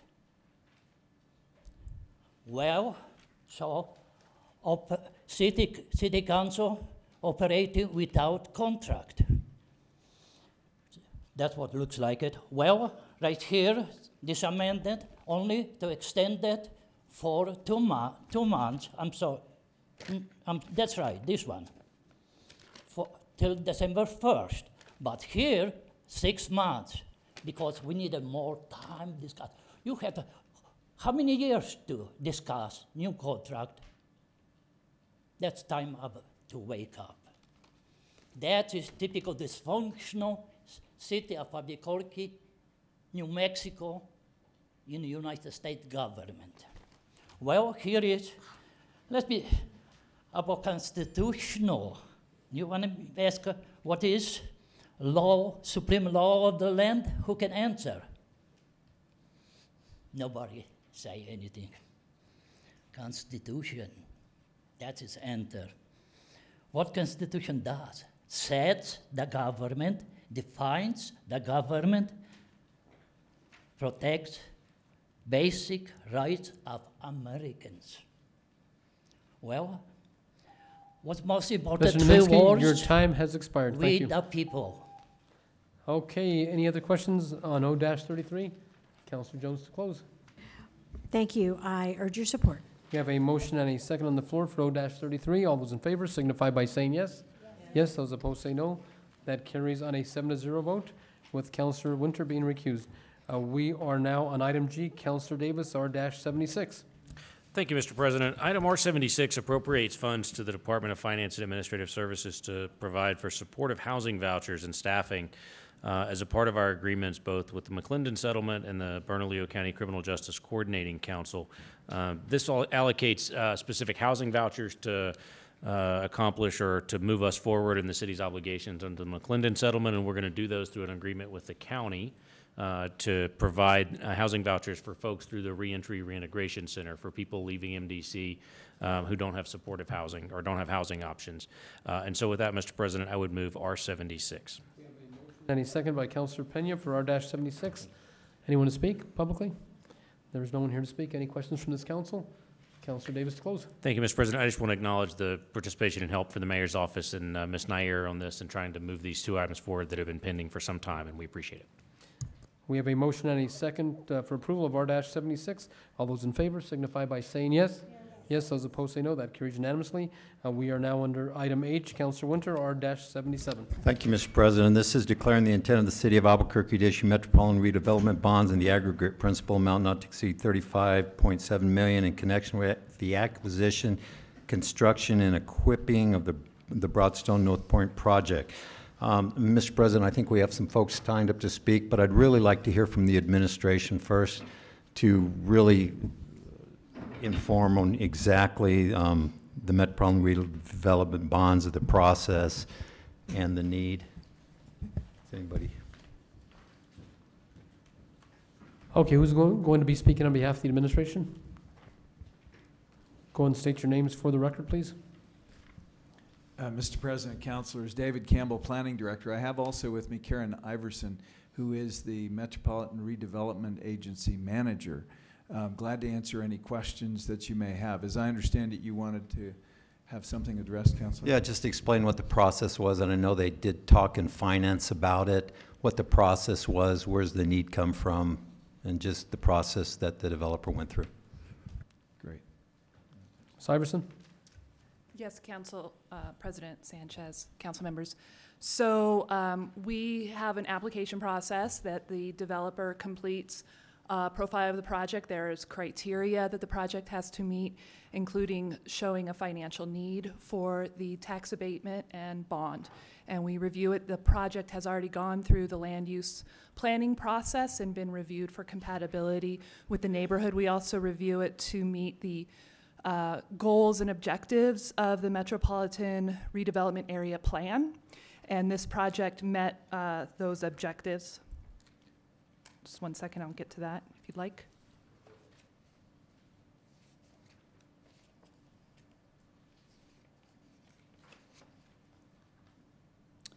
This project improved several infrastructure needs in the community, including extending a sidewalk even beyond the property all the way to San Mateo. It remediated the landfill that is on the property, and we found that this site has been vacant for a very long time. It has been blighted in our community. By bringing this residential development to the site, we hope that there'll be more economic growth and jobs and retail development on the site following those rooftops.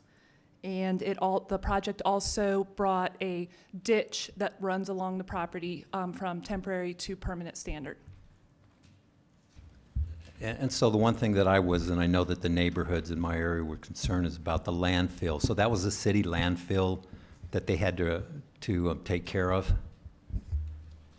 Mr. Campbell? Yeah, Mr. President, Councilor Winter, yes, in fact, the Coronado landfill area was a municipal landfill for many years, and as part of this development, it had to be remediated. There were tons of municipal landfill waste that had to be removed from the site and filled with clean dirt. So, Mr. President, so that was paid for by the developer that when they did it? That is correct, Mr. President, Councilor Winter. That is correct. That was part of the work to redevelop the site and was part of our requirements of this being a blighted area deserving of metropolitan redevelopment recognition. So just one last question, Mr. President. So they wouldn't have been, so nobody would have been able to develop that property without removing that landfill? Because at this point, you can't build on a landfill, is that correct? Mr. President, Councilor Winter, yes, for two reasons, really. One is the subsidence and the possibility of methane gases, off-gassing, and so on, but also the requirements, the legal requirements that this be remediated before people live on top of it. Thank you very much, Mr. President. Do you all support this project? Mr. President, Councilor Winter, yes, in fact, we do, and this is recommended. Thank you. Thank you. We have one speaker that has signed up. That is Sue Flint.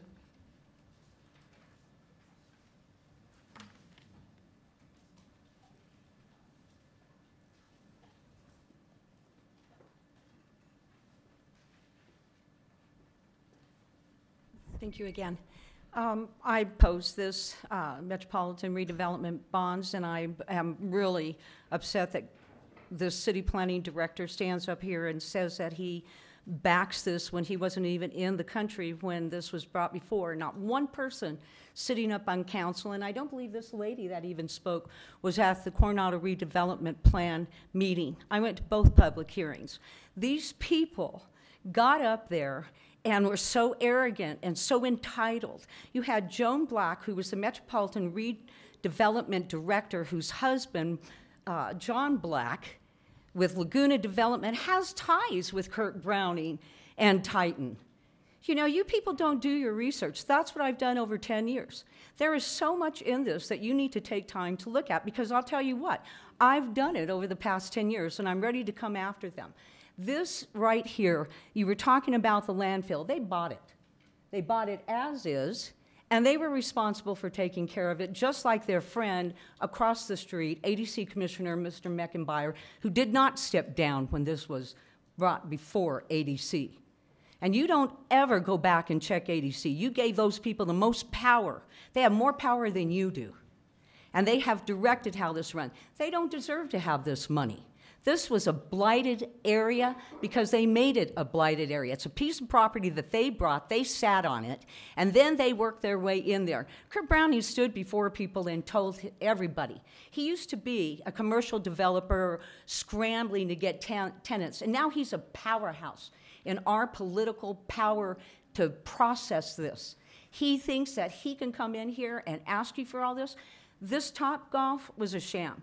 This Netflix, I believe, offers you more than $35 million that you would hand to this man. It is going to disrupt my area. Thank you. Thank you, Ms. Flint. We are back on the bill. Any questions, Councilor Harris? Yes, and I'm concerned about people watching TV that a lot of folks don't understand what a metropolitan redevelopment bond is. We're not actually giving anyone $35 million. What we do is we incentivize the building of certain projects, and that's an offset against property taxes, which we probably wouldn't collect if this project didn't happen anyway. So I was wondering if there's someone who could, maybe Mr. Zaman, could you explain what a metropolitan redevelopment bond is clearly so that people don't think that the city council is up here writing checks to people? Mr. Zaman? Mr. President, Councilor Harris, I'd be glad to. A metropolitan redevelopment bond is a bond that the city issues on behalf of a private entity that is located within a metropolitan redevelopment area. It's a private financing issued by the city that's essentially a way to provide tax incentives to the developer to help offset both property taxes and the GRT associated with acquisition of equipment and furniture and things like that. So it's not the city issuing $35.7 million worth of bonds. It's actually the city issuing those bonds on behalf of the private entity. The private entity would pay the whole freight on this. It's not the city's obligation in any way. What the city is giving up is some GRT and property tax benefits. And Mr. Zaman, isn't it also true that when the Department of, when the city agencies, economic development, decide to approve one of these things, doesn't it usually look to make sure that this is actually tax neutral, tax positive in the long run? Mr. President, Councilor Harris, that's certainly the case with an IRB. This one is issued by the Planning Department, the MR Division, and I would defer to our MR manager for that response.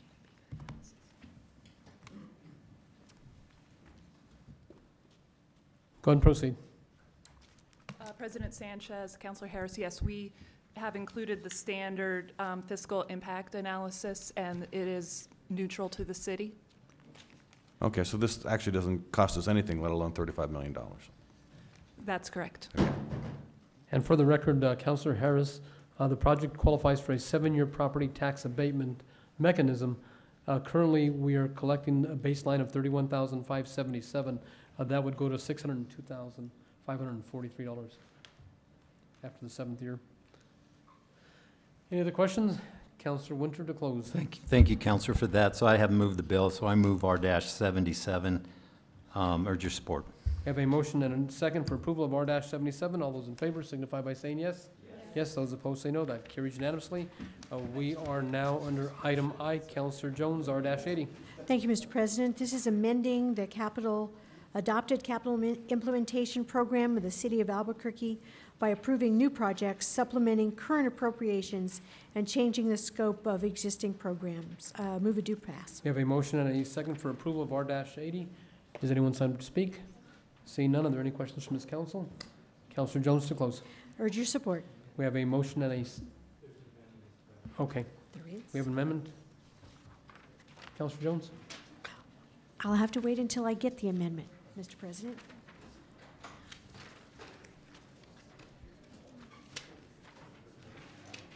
Mr. President, we're going to bring one of those up to you.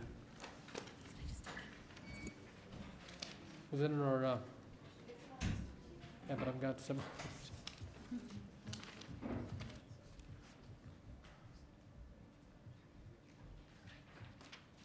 Okay, I'm moving this one for Councilor Benton. This is floor amendment number 1 to R-18-80. And I think Mrs. Yara will go and explain that. Sorry for having you running there, Ms. Yara. Yes, thank you, Mr. President. This amendment is on behalf of Councilor Benton. The original bill proposed to expand the scope of the Lomas Corridor Master Plan to include projects citywide, that would be street projects. Councilor Benton instead would like the funding, which is worth about $310,000, to instead be used on a list of specific projects in his district. That includes Indian School Road from Rio Grande to Manal, Montano and Guadalupe Crossing, pedestrian and bike improvements on Montano Road, street sidewalks on North 4th, and the Rio Grande Complete Street project. And I have more detail on these projects. Most of them have already been planned and designed. Some of them are also being funded with state capital outlay funds as well. And did you want to explain the amounts? Indian School Road would get $95,000. Montano Guadalupe Crossing would be $32,000. Montano Road pedestrian bicycle facility improvements would be $68,000. North 4th Street sidewalks $85,000, and the Rio Grande Boulevard Complete Street south of I-40 would be $30,000. Are there any questions in regards to amendment number 1 to R-18-80? Councilor Jones? Mr. President, this is the first I've heard of this. I'd like for administration to discuss it, but I don't think this has been in front of us before. I think I'm very uncomfortable. Sorry, I'm talking to Ms. Meyer. I'm very uncomfortable with this because we don't really know what it is or what it's taking away from or what it was intended. It's not specific in any way about what the money is coming from other than this general amount. I'm uncomfortable with that. Ms. Meyer, do you want to speak to that? Director? Sure, I'll hand it off to Director Pat Montoya. Good evening, Director. I didn't see you there. Sorry. Mr. President and Councilor Jones, so this is the first I see of the amendment. However, I can address the items that are listed here. We've had discussions with Councilor Benton in the past about the projects that are listed, the 4 or 5 that are here. And basically what this does is it removes a plan that is in place now, funding for that plan. I think what we have discussed with him is the fact that we're not ready to move on Lomas, the university project at this point, only because it entails quite a bit of, a lot of detail and more than the $310,000 would fund. So what he's actually doing in this amendment is moving money from a plan that was discussed some time back into various projects that are ongoing within his district right now. Councilor Jones. Thank you, Mr. President. So, again, I'm uncomfortable with that because we don't know, again, what it's coming from. And we have not discussed where it's going, and I understand there are ongoing projects. Will this be enough money to complete those projects in Councilor Benton's district? Mr. President, Councilor Jones, I can address a couple of them, but I would have to go back and look because I don't know the exact funding for 3 or 4 of these and whether we're short that dollar amount or this will only add to what we currently have, but it may not be enough to complete the project. So with just having seen the bill this evening, I can't do that analysis for you, but. Councilor Jones. Thank you, Mr. President. So Director Montoya, so this means that basically we're moving money around, but we don't exactly know where it's coming from or if it's something that can be used immediately in the future. Well, I think they know where it's coming from. It's coming from the Lomas Corridor Master Plan. Mr. President, that's correct. Okay. And Mr. President? Councilor Harris? Just to be clear, so is this a project that Councilor Benton is wanting the other councilors to approve moving the money around within his district? Is that a fair statement? Mr. President, Councilor Harris, so this is a floor amendment to the original bill. We had 4 amendments at Finance that were introduced that night that you're actually voting on as part of this. This is a late amendment that was introduced tonight, but the answer is yes. What he's doing is he's moving money from a project that was initiated many years ago. He realizes that it's not time to do those now and is moving it into these 4 or 5 projects that you have. Ms. Yara? Yes, Mr. President, I just want to expand on what Mr. Montoya said. So the amendments, most of the amendments that passed at committee were doing a similar thing. They originally were proposed to be expanded to citywide projects, and the councilors in those specific districts would like them directed to these more specific things that they're working on, yes. Any other questions? We have a motion on the floor and a second for amendment number 1 to R-18-80. All those in favor, raise your hand and say yes. Yes. Those opposed? That carries unanimously. We are back on the bill. Councilor Jones to close. I urge your support as amended. We have a motion and a second for approval of R-80 as amended. All those in favor signify by saying yes. Yes. Those opposed say no. That carries unanimously. We are now on item J, and I will be introducing this bill for Councilor Benton. It's R-86. And that is declaring the intent of the City of Albuquerque to issue its Industrial Revenue Bond Series 2018 in an aggregate principal amount not to exceed $5,998,000 for the purpose of inducing Taskus to locate a business service project in the city. I move it do pass. We have a motion and a second by Councilor Pena, and I also move floor substitute R-86. Well, we have a motion and a second for floor substitute R-86. All those in favor signify by saying yes. Yes. Those opposed say no. Is there anyone to sign up on this bill? Are there any other questions from this council? I urge your support for R-86 as substitute. All those in favor signify by saying yes. Yes. Those opposed say no. That carries unanimously. We are now under item K. That is Councilor Davis for Councilor Benton, O-31. Thank you, Mr. President. I'll make a motion to approve O-1831. Second? Thank you, sir. Mr. President, in summary, and the planning department is here to answer any technical questions if somebody has any. Essentially, this adopts and updates our uniform administrative code and technical codes relating to various sectors, including hot tubs and pools and solar energy, et cetera. This is bringing us a little ahead of the state, but where we expect the state to be here very shortly, and so I would urge your support. We have a motion and a second. Are there any questions? Seeing none, all those in favor signify by saying yes for O-31. Yes, those opposed say no. That carries unanimously. We are on the final bill. That is Councilor Borrego and myself, Committee Substitute R-84. Councilor Borrego. Mr. Chair, or I'm sorry, Mr. President, and members of the council. This is establishing the development of roadway cross-sections for Paseo del Norte from Calle Norteña to Rainbow Road and for Unser Boulevard from Kimmick Drive to Paradise Road as a priority for the city's Albuquerque Capital Improvement Program, the City of Albuquerque's state legislative agenda, and the city's list of projects for Transportation Improvement Program of the Albuquerque Metropolitan Planning Area. And Tom is here to speak on this bill. Mr. Managuchi. Mr. President, members of the council, basically what this bill does is that it takes a roadway deficiency in the Northwest Mesa and establishes it as a priority for funding and for also developing getting the cross sections designed. At this point in time, the cross section is Unser Boulevard from Kimmick up to Paradise, and Paseo del Norte from Calle Norteña, which is just the top of the escarpment when you come up on top of the escarpment, to Rainbow. These are both limited access regional arterials, and basically there are a form of loop system highways that you see in other cities. And so these two roadways are responsible for carrying traffic about the whole metropolitan area. So when you have deficiency in them, you're having an impact of traffic through a broad area. I think the best way to explain the impact is simply this. If you look north of these roadways, as traffic is shedding out of Rio Rancho and the northwest suburbs of Albuquerque, or subdivisions of Albuquerque, you see traffic continuing to grow on Unser to about 39,000 by the time it gets to McMahon.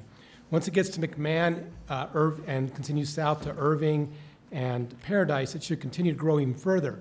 However, it begins to decrease until it gets to these two-lane sections south of Paradise, where it decreases dramatically down to about 14,000 cars, whereas it should probably be at that point about 45,000 cars.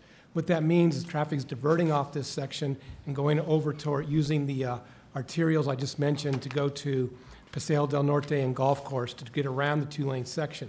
In the two-lane section, traffic's quite low. It's around 14,000 to 11,000 vehicles. Once you get south of it, it begins to grow again because that's a four-lane section south of Kimmick, all the way down to the freeway. However, it never really recovers. I think at most it gets up to about 27,000 vehicles. By the time it gets to the freeway, it should be around 40,000 to 50. So what this means is that you have a deficiency. It's placing extra stress on the roadways to the east, which are set up for a different service area. And so what this would do is it would, by setting this as a priority, you go to address this deficiency. Stating what priority is, I should make clear, priority is not defined in our ordinances or even set by policy or resolution. It's more something the council has used by tradition the last 10, 20 years in resolutions for funding capital projects, primarily roadway projects, to state that this is a project that when we look at funding levels, we're going to do all we can to include this project. I should point out that when it comes to the actual funding levels that are mentioned here, or funding programs, these programs each set their own priorities as to what they fund. But what this says is that this is definitely a project we will bring to the table to look for funding for these programs, to see what funding we can get from these programs, and that it is important to have these projects funded. Regarding the cross sections, simply put, as you know, this area is both not only important for moving traffic, but it's also important for the purposes of protecting the antiquities around the Metrocliff National Monument, and also some antiquities that exist off the monument, and at least some public lands in the area. It's also an important area because of its bioenvironment, because it's a geologic escarpment. It's somewhat of a unique environment for its plant life. So the cross sections say that, to develop these, that they should be developed to meet all of our standards, including the complete streets ordinances, but also to protect the environment and the antiquities in the area so that we respect all the necessary interests that must be provided for. Finally, the area, it also, I think, we need to address the fact that because we do have deficiencies in this area, it's created some additional traffic accidents near the intersection because it's not developed to handle what traffic does arrive at the intersection of Paseo and Unser. Also, I think it looks at economic development. We have to remember that when we're causing people to have to divert around their routes or to be stuck in traffic because the diversion routes are over full, that they are again losing time in traffic, which has been shown to be an economic cost for labor and lost labor. I think primarily that is it. I believe a picture has been put up which just basically shows the congestion that occurs on the west side. This is one of the diversion routes, I believe, Paseo. Councilors, Councilor Borrego. the pictures that you see up on the screen, and I don't know if they're available to the public or not, but essentially the picture kind of to your left is a picture that I took on January 18th, January 14th, 2018. And I stood on 4th Street at Los Ranchos on the bridge and took a picture downward at about 4 o'clock. And so you're starting to see the traffic backed up all the way almost to I-25. And so that's in the afternoon. In the morning, coming down from Rainbow, Unser, Universe, you see essentially the reverse of that picture, only going east. So that's Paseo del Norte. What happens is at Kimmick, approximately, the road narrows to 2 lanes. You have 4 lanes from I-25 going west, but it narrows to 2 lanes at about Kimmick, which is right after the petroglyphs, just west. And I mean, the problem that we're having is that we're having really a public safety issue because the road is raised and emergency vehicles cannot get through this area, especially like a fire truck and I have talked with Chief Dow and the police department, and so they're having issues getting to any emergency situations. So people are diverting onto Irving and Paradise and McMahon and other areas. Unser, on the other hand, is sort of bottlenecking right at about Unser and Paseo, where the road also from Unser narrows to approximately 2 lanes coming from the south to the north. So there's some real problems in this area, and essentially what this bill does is it places this area of roadway onto the TIP, which is the federal priorities list. It also places the city's places it on the city's legislative priorities, and as well as looking for future funding from the city. So I urge your support. I recommend that do pass. Was there any questions first from the council on this bill? Councilor Winter. Thank you, Mr. President, and I agree with the councilor that it's a dilemma. You know, you're kind of, like, I take Alameda. It was a 2-lane road, had enough money to do 2 lanes on the north side, and they only had 1 lane on the other side, and it's like, you know, of course, I was thinking this was the previous administration, not you all, but go, why would you just build a 2-lane and then a 1-lane road? And absolutely, you kind of wait for development to come in there, and it helps build those sections. And then if development's not building there, you've got to use city money or state money or however to get that road done. So it's really a dilemma for us. Some of the fastest growing areas where you have, you know, you can kind of take care of it. Then you have places where you don't have enough money or you don't have city, and so you have just places that may go from a 2-lane to 1 road. So it's a dilemma, and I'm not sure. We don't have enough bond money. 2-year cycle of bond money is just very, very low. I don't know what it's going to be coming up, but I think some previous councils have taken that money and used it to run government, and so it made it even lower. So I'm not sure what it is, and maybe I'd like to hear from the administration what our bond money looks like for the next couple years, but it's a dilemma, and I don't know what the answer is. Mr. Ayala or Mr. Montoya?